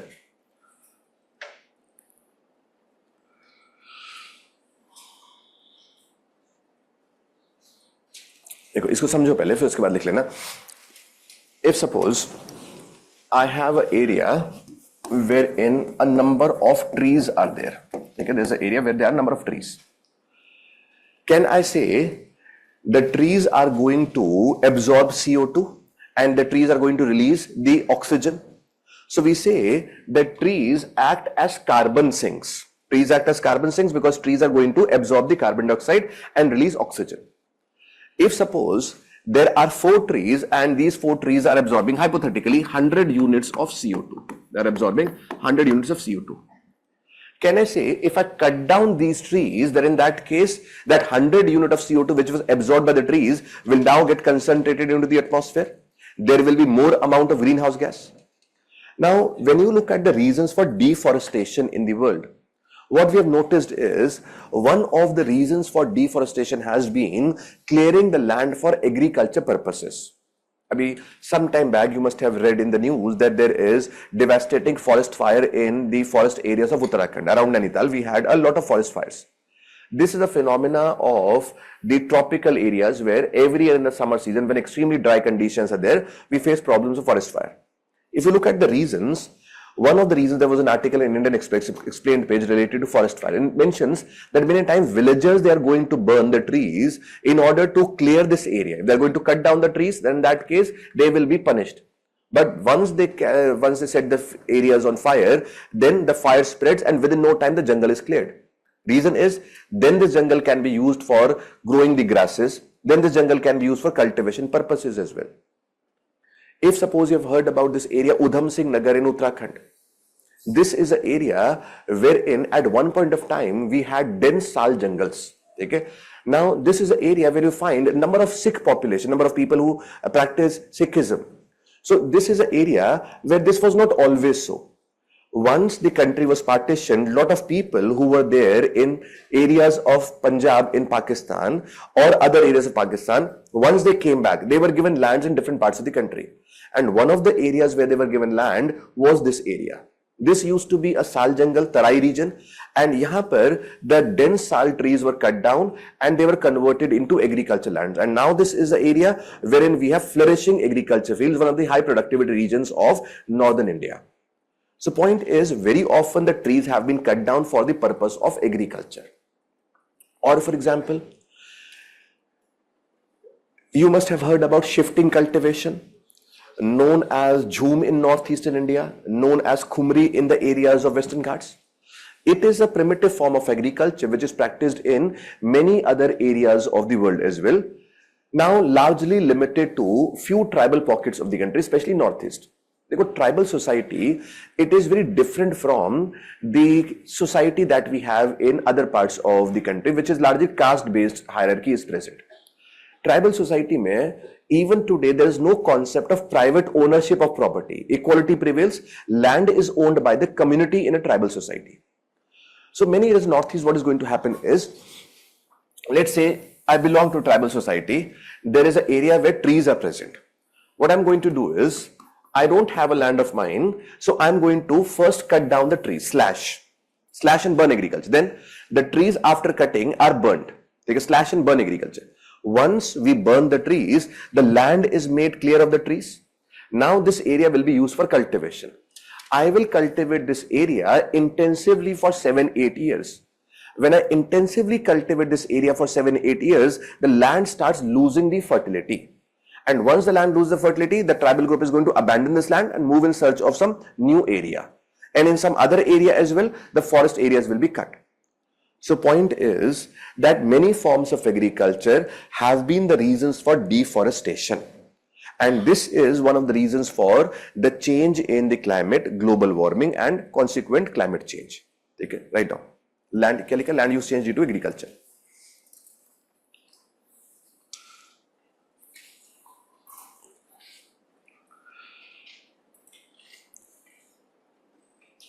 Conversion of forest lands into agriculture fields.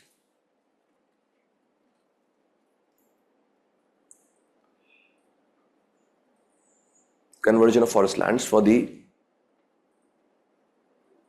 conversion of forest lands into agriculture fields.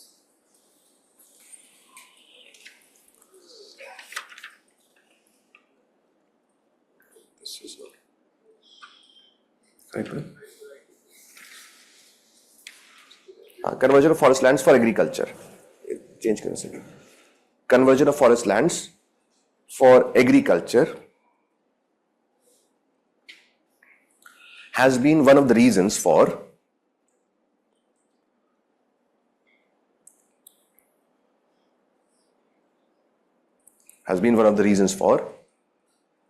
greenhouse gas concentration. One of the reasons for greenhouse gas concentration in the atmosphere.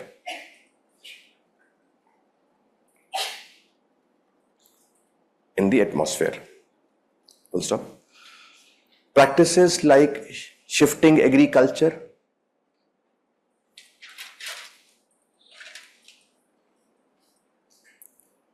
have resulted in deforestation. Practices like shifting agriculture have resulted in deforestation.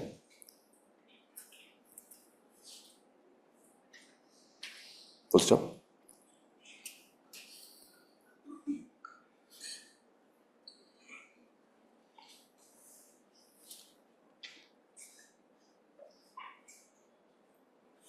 Forest fires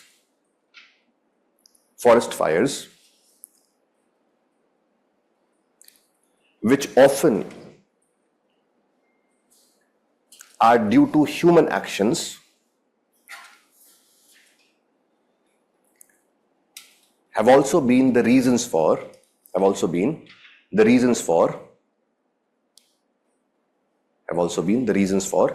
loss of carbon sinks. Reasons for loss of carbon sinks.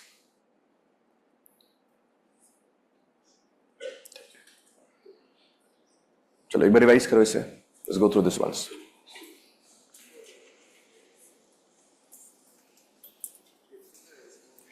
अच्छा, Dikshant, what did you miss? Which paragraph? Just write 2, 3. Forest fires which are due to human actions क्या लिखा है? Have also been the reasons for loss of carbon sinks. Kanav.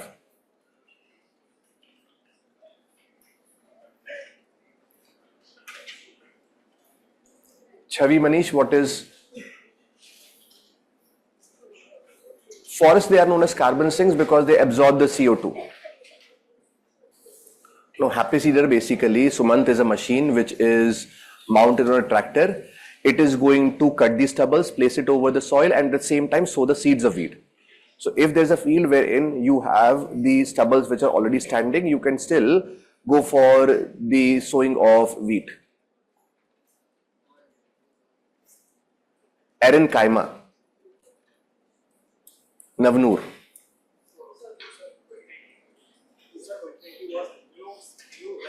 Yes, last year Pusa released 2090.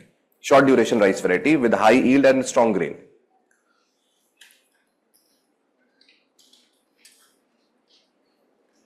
What is the topic that you want to read, Chavi, in social geography?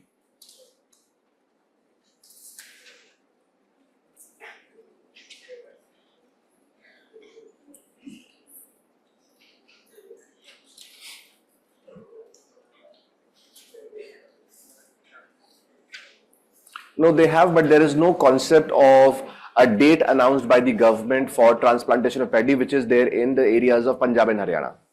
Okay, यहाँ पर you can cultivate the crops, sow the seeds of rice even before 15th or 20th of June.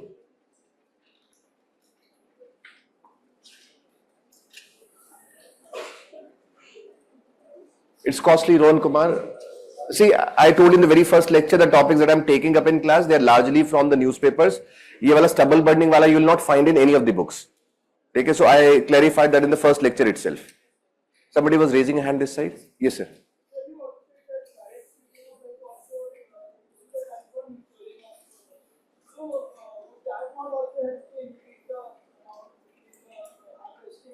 No, see, direct seeding mein there is an advantage that the rule that we told you that before 15th of June you cannot transplant paddy. That does not apply to direct seeding of rice.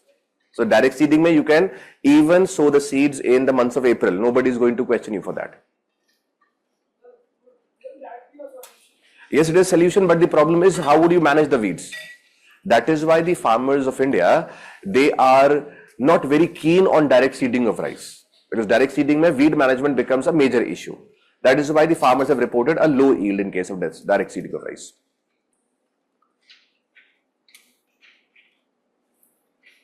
Most of the areas where we are having mechanized agriculture, Tushar, we will have the stubble burning. Yes, sir.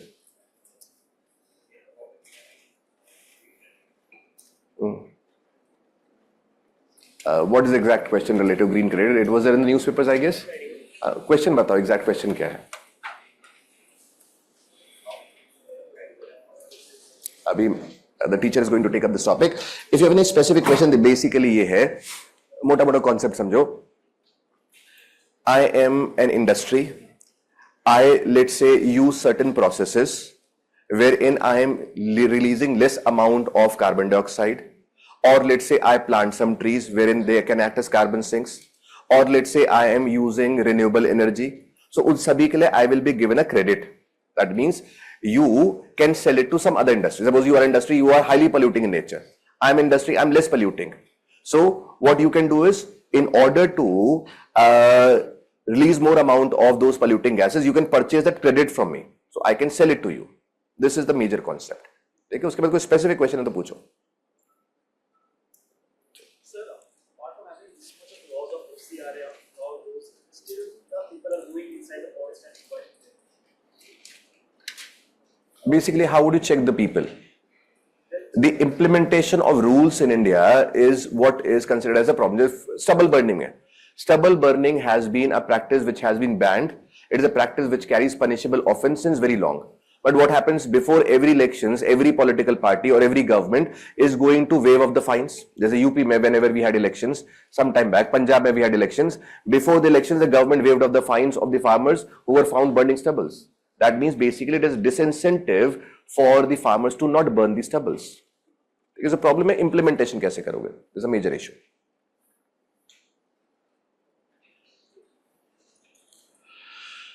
Chalo, we'll continue with this topic. Now we'll have a discussion on features of Indian agriculture.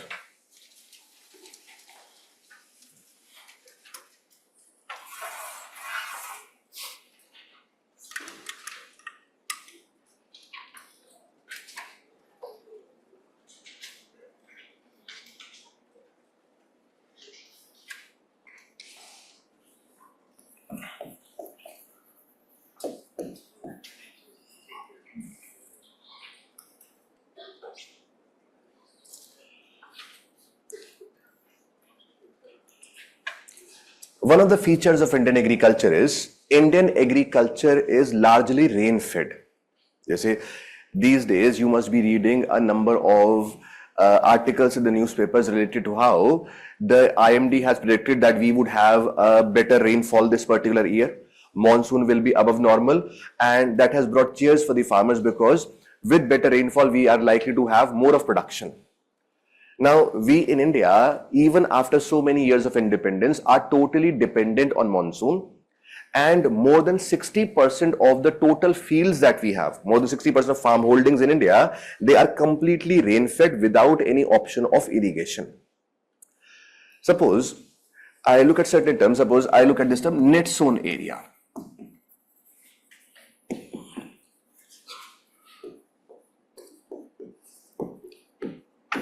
Net sown area in India is around 142 million hectares. Net sown area means land which is fit for cultivation and land which is also cultivated. Jैसे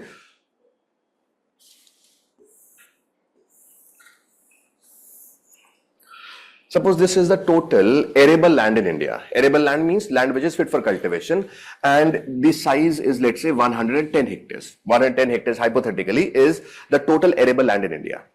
I am assuming that out of this 110 hectares of land, we have, let's say, 10 hectares of land which is not cultivated due to certain reasons. Let's say some of this land is logged in dispute. Some of this land, the farmers have given it some kind of rest so that the land regains the lost fertility. Okay? So 110 hectares is the total cultivable land, but out of that, we are cultivating only 100 hectares. So arable land in the country is 110 hectares, but net sown area is 100 hectares. Okay? So net sown area in India is around 142 million hectares. Total geographical area in India is approximately 328 million hectares. Total arable land in India, it is approximately 154 million hectares. Okay? So 154 is the total million hectares total arable land, and out of that 142 million hectares is the net sown area. Then we also use a term gross sown area or total sown area.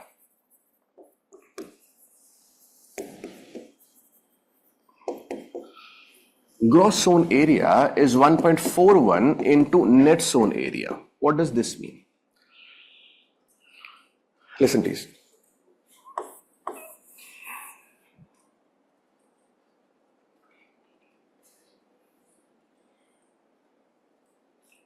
Dekho.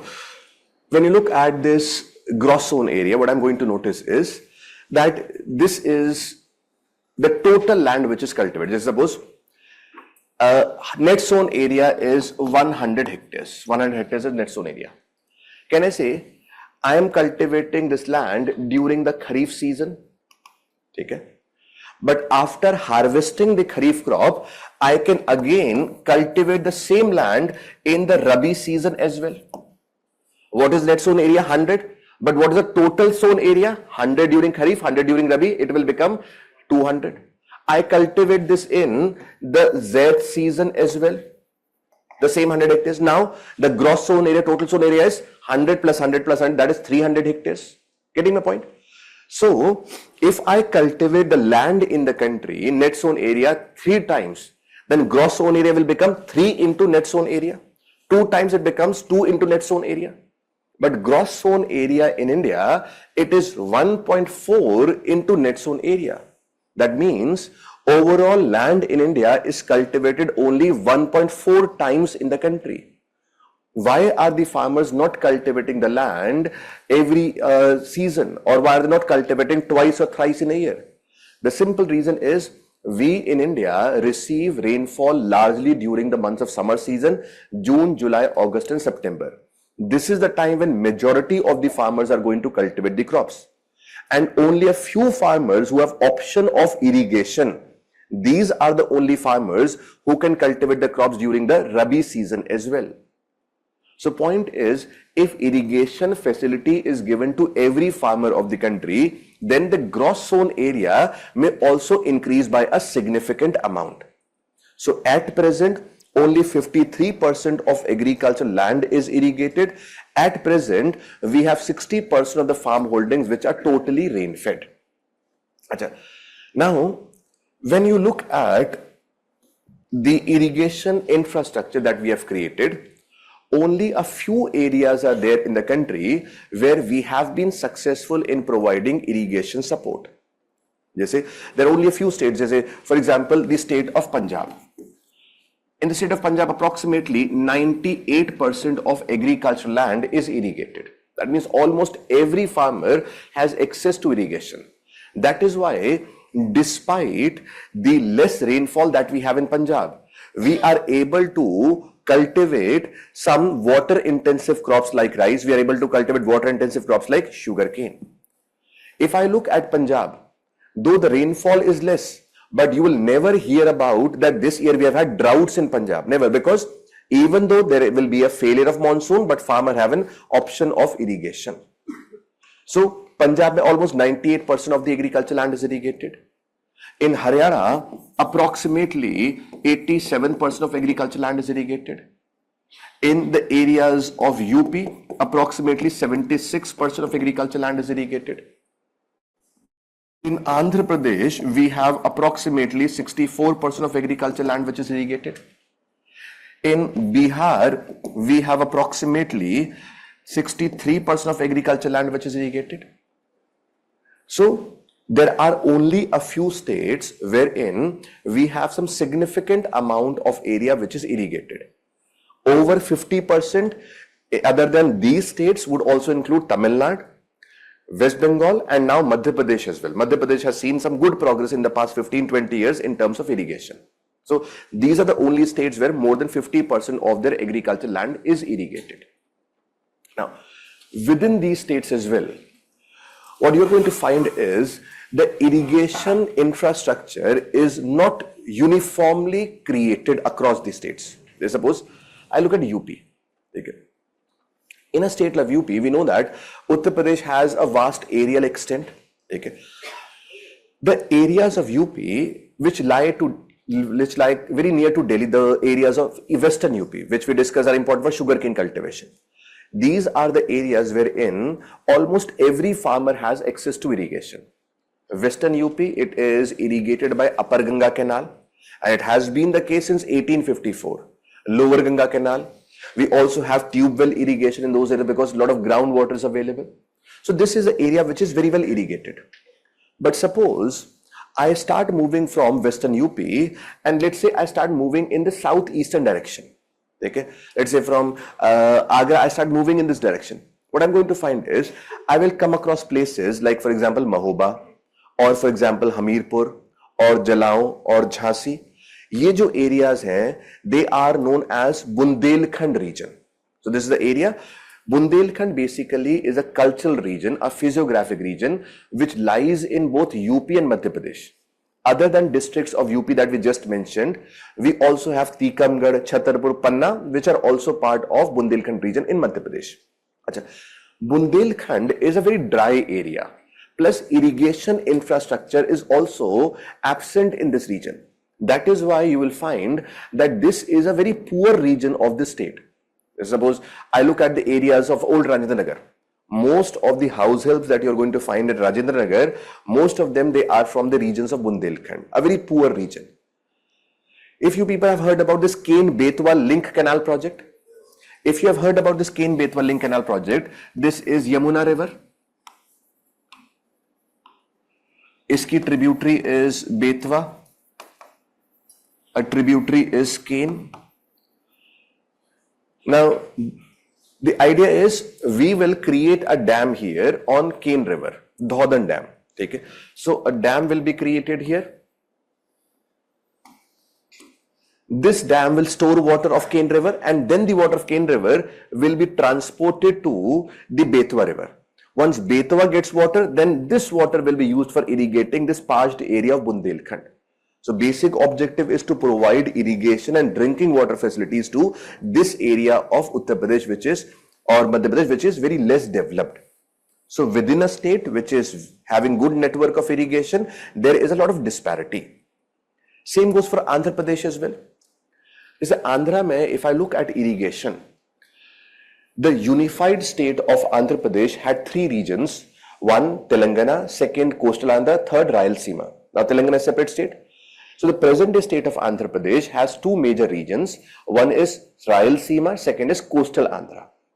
So areas जैसे आपने सुना विशाखापट्टनम, श्रीकाकुलम, नेल्लौर, गोदावरी, गुंटूर, ये पूरा का पूरा belt is coastal Andhra. Coastal Andhra is the area where we have Krishna River, where we have Godavari River forming deltas. This is the area wherein we have good levels of irrigation. Rice is a major crop here. We have mangoes, which are a major crop. This is an area which is very important for the cultivation or for the production of marine products. When you look at the other area, a plateau region, Rayalaseema. I don't know if you've heard about Anantapur, Chittoor or Kadapa. These are the areas which are part of the Rayalaseema region. A plateau region which is much less developed, much less irrigated. Only a few areas in Rayalaseema like Nandyal, these are the areas wherein we have irrigation, otherwise not. So within a state, we will find a lot of disparity. Bihar, if suppose I look at Bihar, you'll find a lot of a difference between North and South Bihar. This is Ganga River. This is the Himalaya. This is Chota Nagpur Plateau. So between Himalaya and Chota Nagpur Plateau, there's a depression through which Ganga River flows, and this is what we call as the Bihar Plain. Okay. If I look at Ganga River, there are a number of rivers that are going to start from Himalayas, like Ghagra, Gandak, Kosi. All of these, they are going to join Ganga River in Bihar. Okay. Then there are some rivers which are going to start from Chota Nagpur Plateau, and then they are also going to join the areas of, or they are going to join Ganga River. Jैसे Falgu River, Punpun River, all of these are rivers that start from Chota Nagpur and then join Ganga. If I look at rivers like Ghagra, Gandak, Kosi, because they have a longer course, they are perennial rivers flowing through Himalayas, they are going to erode a lot of sediments and deposit a good amount of sediment here. So यहाँ पर alluvial filling is very thick. A good layer of alluvium is there. If I compare it with South Bihar, this is an area wherein, because rivers are seasonal, rivers carry less amount of water, the alluvial filling is very thin in this particular area. What I'm going to find is this area of North Bihar has much better system of irrigation compared to the areas of South Bihar, because this is the area wherein water supply is abundant. So point is, within a state, same ways Tamil Nadu, compare Kaveri Basin with southeastern Tamil Nadu. So a lot of difference is to be seen. So point is, even when we look at states which have some good network of irrigation, there will be some problems related to the non-uniform distribution of irrigation infrastructure. And then there are areas which are having no irrigation or insignificant infrastructure for irrigation has been created. Just for example, Assam. Assam mein, it is less than 10% of its agricultural land which is irrigated. Compare Punjab with Assam. Punjab is an area where average annual rainfall is less than 75 centimeters a year. Assam is an area wherein we have more than 220 centimeters of rainfall every year. You know that Assam is an area that is affected by floods for almost 4 to 5 months in a year. So normally from May till the months of June, August, September, we have flooding problems in Assam, but still limited irrigation. Areas of Mizoram, we have around 14% of the agricultural land which is irrigated. Sikkim, around 15% of agricultural land is irrigated in Sikkim. If you look at these areas of northeastern India mein rainfall is very heavy, but still you don't have much of irrigation. The simple reason being terrain. Is it? Everybody must have heard about Cherrapunji. Cherrapunji is an area wherein we have an average annual rainfall of more than 1100 centimeters a year. But do you know that Cherrapunji is a drought prone area of the country?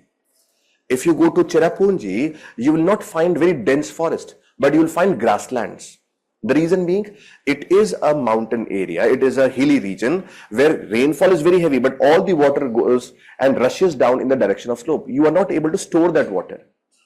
If I look at the problems of irrigation in northeastern India, the major concern is the terrain. That is, ये एक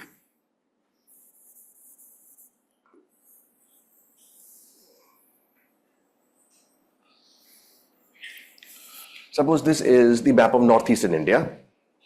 Now, if I look at this northeastern India, entire region is largely hilly region. Just suppose if I look at the regions of Arunachal Pradesh, okay, we know that Himalayas will start from Kashmir and they will run up till Arunachal Pradesh.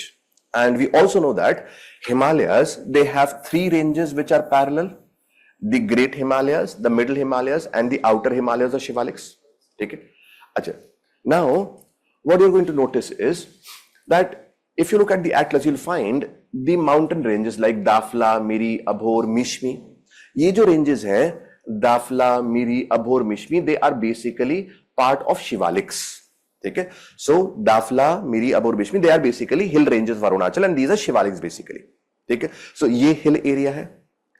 Then इस side पे towards east where we have borders with Myanmar, this is also the area where we have hills.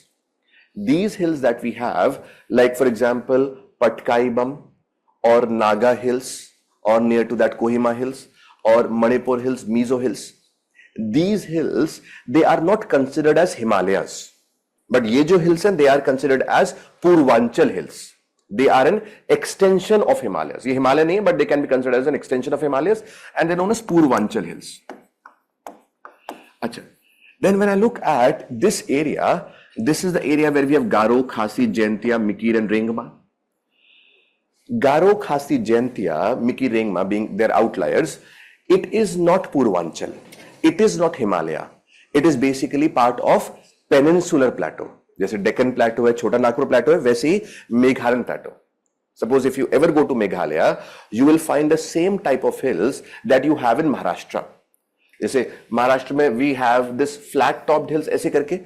Same is what you are going to find in the areas of Meghalaya as well, because this is also a plateau region. Okay. Now, from all these sides, it is surrounded by the hills. यहाँ पर जैसे Barail range है एक. अच्छा, then you will have Brahmaputra river that flows between this. अच्छा, north of Brahmaputra, Himalayas, south of Brahmaputra, Meghalayan plateau. That means a very narrow valley is there through which Brahmaputra flows.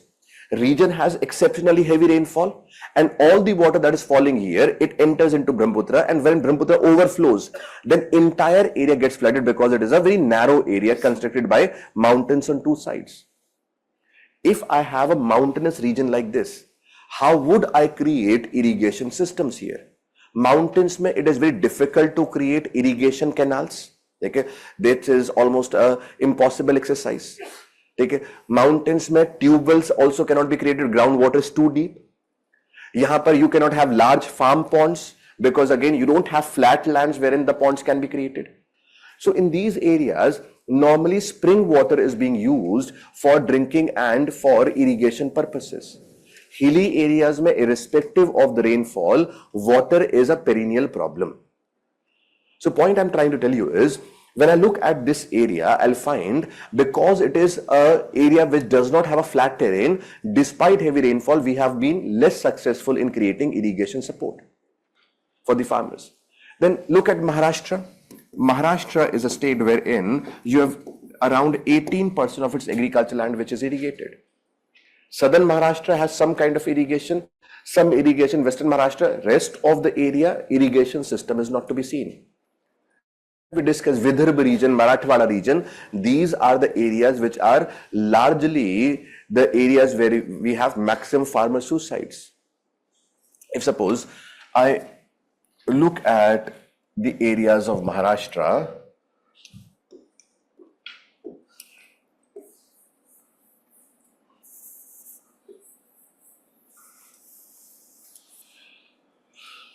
now we know that somewhere here we have the Western Ghats. Okay, somewhere here we have Western Ghats starting from Gujarat and running up till Kerala.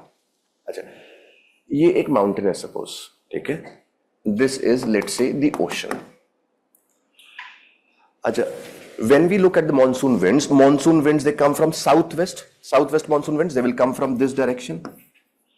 As the monsoon winds they move over the ocean, they are going to pick up moisture from the ocean. अच्छा, can I say एक mountain है, if I compare this place X with this place Y, can I say that temperature at Y will be less than temperature at X? Higher we go, lesser will be the temperature. Just a simple example. if suppose it is the monsoon season, it is the month of July, where conditions are very humid. Okay, I'm driving a car with my spectacles. Okay, AC is on.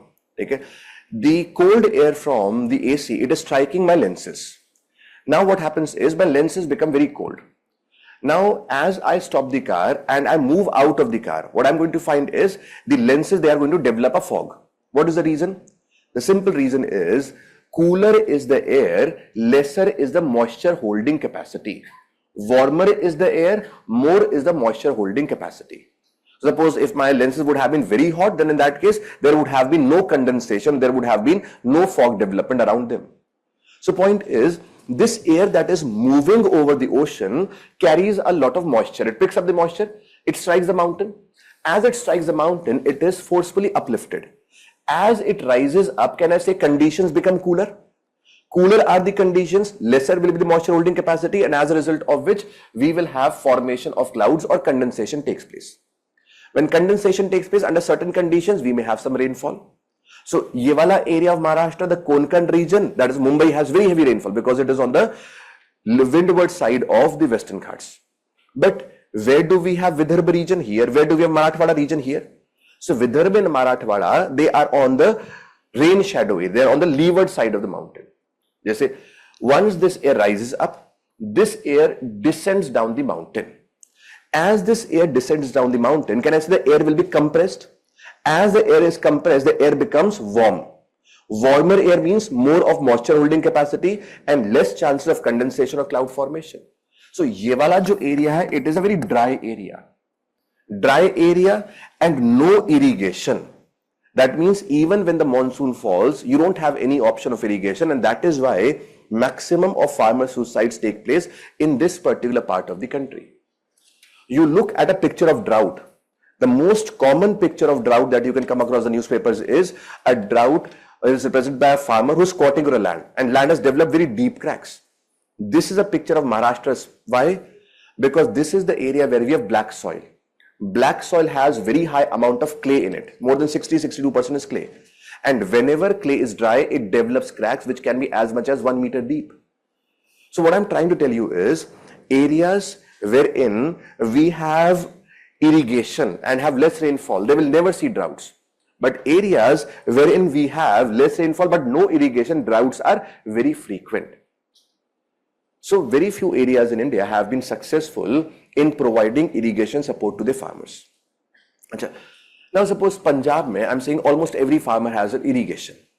But even in those areas wherein irrigation systems are available, there are certain set of challenges. Understand this, please.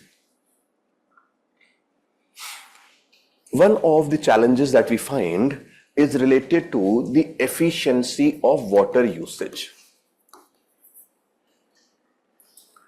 That is, when I compare India with China, like we know that we have largest area under rice cultivation, but we are second largest producer. We have largest area under cultivation of tea, but we are second largest producer. We are second largest producer of horticulture items. So when I compare India with China, what I'm going to find is China is a country which uses approximately 60% of its fresh water for agriculture, whereas India uses, as per Central Water Commission, 78% or close to 80% of its fresh water for agriculture purposes. So point is, we are using more amount of water, but that is not getting translated into a higher output. That means we are wasting a lot of water. Water use efficiency in India is less, and that is especially the case with canal irrigation. Canal irrigation case mein, we are losing water at every step. And water use efficiency is as low as 38%. What does this mean? It means if 100 units of water is meant for the plants, then only 38 units is reaching to the plants. Rest of 62 unit is basically wasted. Canal irrigation mein water is wasted at every level, at every step, during storage, during transportation, and during application as well. Understand?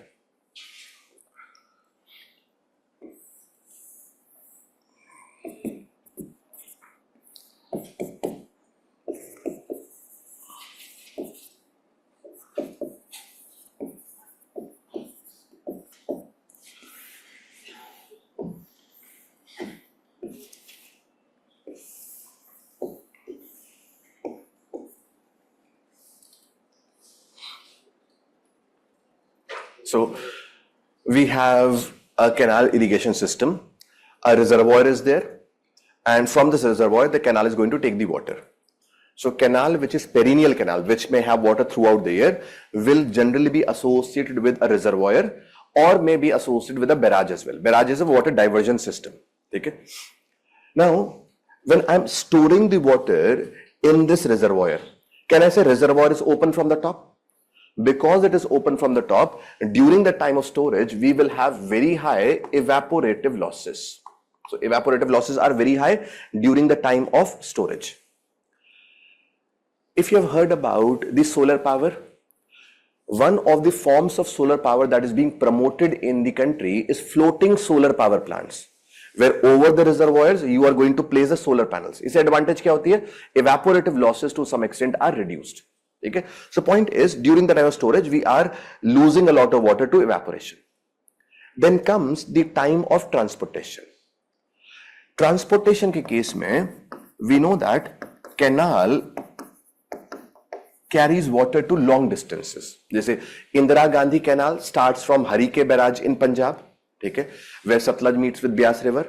Then it continues to take water, and now water is given up till the areas of southern Rajasthan around Barmer. Barmer tak we have the canal which is providing water.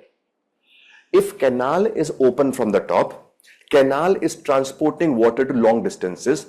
Longer is the distance of transportation, more will be the exposure to sunlight and air, more will be the evaporative loss.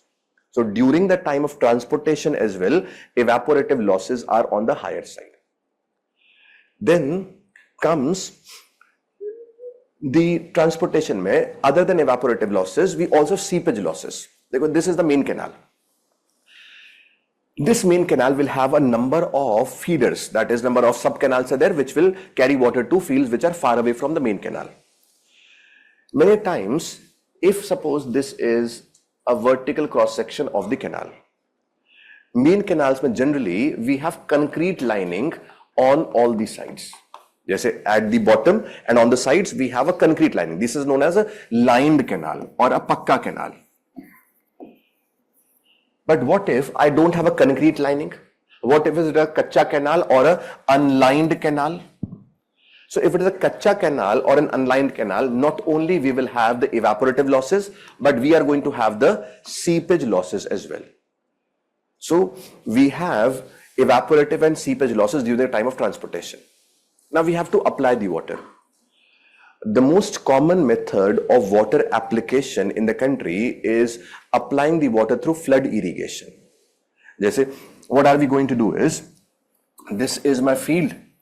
The farmer is going to create a gentle slope in one direction. Okay, farmer will create a gentle slope in one direction. Then the farmer is going to create embankments on all the sides. Take a slope banai, बहुत gently, and then you will create embankments or bunds on all the sides. Okay. Now you will break embankment from one end and let the water of the canal enter into your field. As the water enters into your field, water will move in the direction of slope. And as the water moves from one end of the field to another end, ये जो embankment है, it is going to hold the water. And I will continue to apply the water till the time the entire field is flooded. Okay? This is what we call as flood irrigation. Though flood irrigation is a very convenient method of irrigation, but उसके साथ problems होती हैं. सबसे बड़ी problem है that when you flood the field with water, evaporative losses will be very high. Second, when the water moves from one part of the field to another part of the field, water is going to move with some speed and water is going to erode the soil as well. So soil erosion is also going to take place where soil gets accumulated on one side of the field. So water is lost at every stage. That is why canal irrigation systems, they are considered as least efficient of the irrigation systems, and water losses are high. Achha, today, we discussed in the first lecture as well that majority of the area which is irrigated by the tube wells. Farmers would prefer tube well irrigation over the canal irrigation. What can be the reasons? The simplest of the reason is tube well irrigation is a decentralized form of irrigation, whereas canal irrigation is a centralized form of irrigation. देखो, एक canal है. This canal will provide water to hundreds of fields. ठीक है? Now, it may happen, or it generally happens, that there's a field here and there's a field here.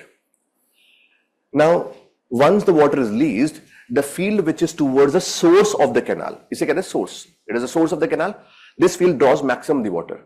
And by the time we reach towards the tail end of the canal is almost dry. So ये वाले field को you don't get enough of water. Second, because canal is providing water to thousands and lakhs of fields, how would you decide the distribution of water? Distribution कैसे decide करोगे? For deciding the distribution of water, the government has come up with a system where turn-wise every farmer is given the water. Listen carefully. There's something which we call as Varabandi system or Barabandi system or system of rotational irrigation. ठीक है, वाराबंदी system और rotational irrigation.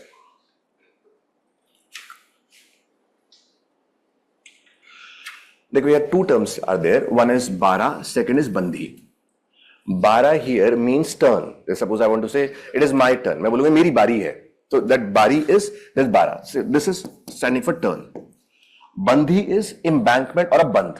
ठीक है? This stands for embankment or a band. ठीक है? So barabandi, that means turn wise every farmer is going to create an embankment and turn wise every farmer is going to get the water. Listen, suppose there is a canal that provides water to some fields. एक field यहाँ है, एक field ये है, and this is the third field. Now the state government normally decides the distribution of water. State government says, farmer number 1, you are going to get water on 1st of May. Farmer number 2, you will get water on 2nd of May. And farmer number 3, you will get water on 3rd of May. Okay? I am suppose farmer number 1, it is 1st of May, it is my date. So what I am going to do is, I am going to create an embankment with the help of mud. And with this embankment, my purpose is to divert the water of the canal to my field. So I'm going to create an embankment so that I'm able to divert the water of canal to my field. So it is my turn, so I'm going to create the embankment. Now it is 2nd of May, it is a turn of farmer number 2. He is going to break my embankment and then he is going to allow the water to move directly to his field. Or it is 3rd of May, turn of farmer number 3. He is going to break this embankment and then the water, another embankment is created so that water diverts to the field of farmer number 3. So turn wise, every farmer gets the water. Farmer number 1, then farmer number 2, then farmer number 3. So in rotation, the water is given. That is known as rotational irrigation or Varabandi system or Barabandi system. Is my point understood? Now suppose I am a farmer who is supposed to get water under this system. What if the state government says that I am going to get water on 1st of May, but state government does not release water in the canal? State government is not bound by the dates that it has announced for release of water. If state government does not release water on 1st of May, then I cannot take any legal action against the state government. So in case of canal irrigation, a farmer is dependent on others. I will have to plan my operations accordingly. But if I have a tube well is in my field. I'm in total control of the situation. So what I'm going to do is, I am going to have a tube well in my field. In many states, the tube well construction is also done by the state government. And tube well use becomes very easy because tube wells ke liye free power is given in a number of states, or in other states, highly subsidized power is given. Now, when you look at the free power or highly subsidized power, this is one of the reasons why farmers, they prefer to use tube wells. Decentralized है आपके field में और free power मिल रही है. Now, ease of use also becomes the biggest problem. Now, when the government provides water to the farmers, government does not provide water during the daytime. Daytime demand from other sectors is high, so water is given to the farmers during the night time. From 11 o'clock in the night to 5 o'clock in the morning, farmer will be given the water. Now, the farmer, what he's going to do is, he's going to switch on the motor at night, 11 o'clock, then he goes to sleep. Then he wakes up next morning at 5 o'clock, then he switches off the motor. Throughout the night, the motor is pumping the water, and water is used in much more quantity than required. So ease of use becomes the biggest problem, where it leads to overuse of water. And that is what is leading to problems of groundwater depletion. And I told you, Punjab mein groundwater table is falling at a rate of 70 to 110 centimeters a year. There's a place in Punjab known as Sangrur. जैसे पंजाब में जो भी area है ना, which is south of Sutlej river, ठीक है, जो भी सतलज के साउथ में एरिया है, that is known as Malwa Plain. Malwa Plain is very important for the cultivation of paddy. So what I'm going to find is, this is the area wherein we have maximum problems of groundwater depletion. 2001 में Punjab government came up with the system of free power. And 2001 से लेके 2021 तक, that is from 2001 to 2021, in 20 years, Sangrur में groundwater table has fallen down by 24 meters. That means if we continue to use the tube wells in such a rate, then there will be no groundwater left in many parts of the country. So easy to use, but it is ease of use which becomes the biggest concern. So point I'm trying to tell you is, either you don't have irrigation in many parts of the country, or even in those areas where irrigation is present, they have their own set of problems. And even today, after so many years of independence, agriculture in the country remains a system of rain-fed agriculture, where very often it is said, and very rightly so, that agriculture in India is a gamble at the hands of monsoon. Monsoon is unpredictable, and that monsoon decides the fate of farmers in the country. I hope it is clear to everyone. Okay, I'll give you the write-up in the next lecture. Okay, thank you very much.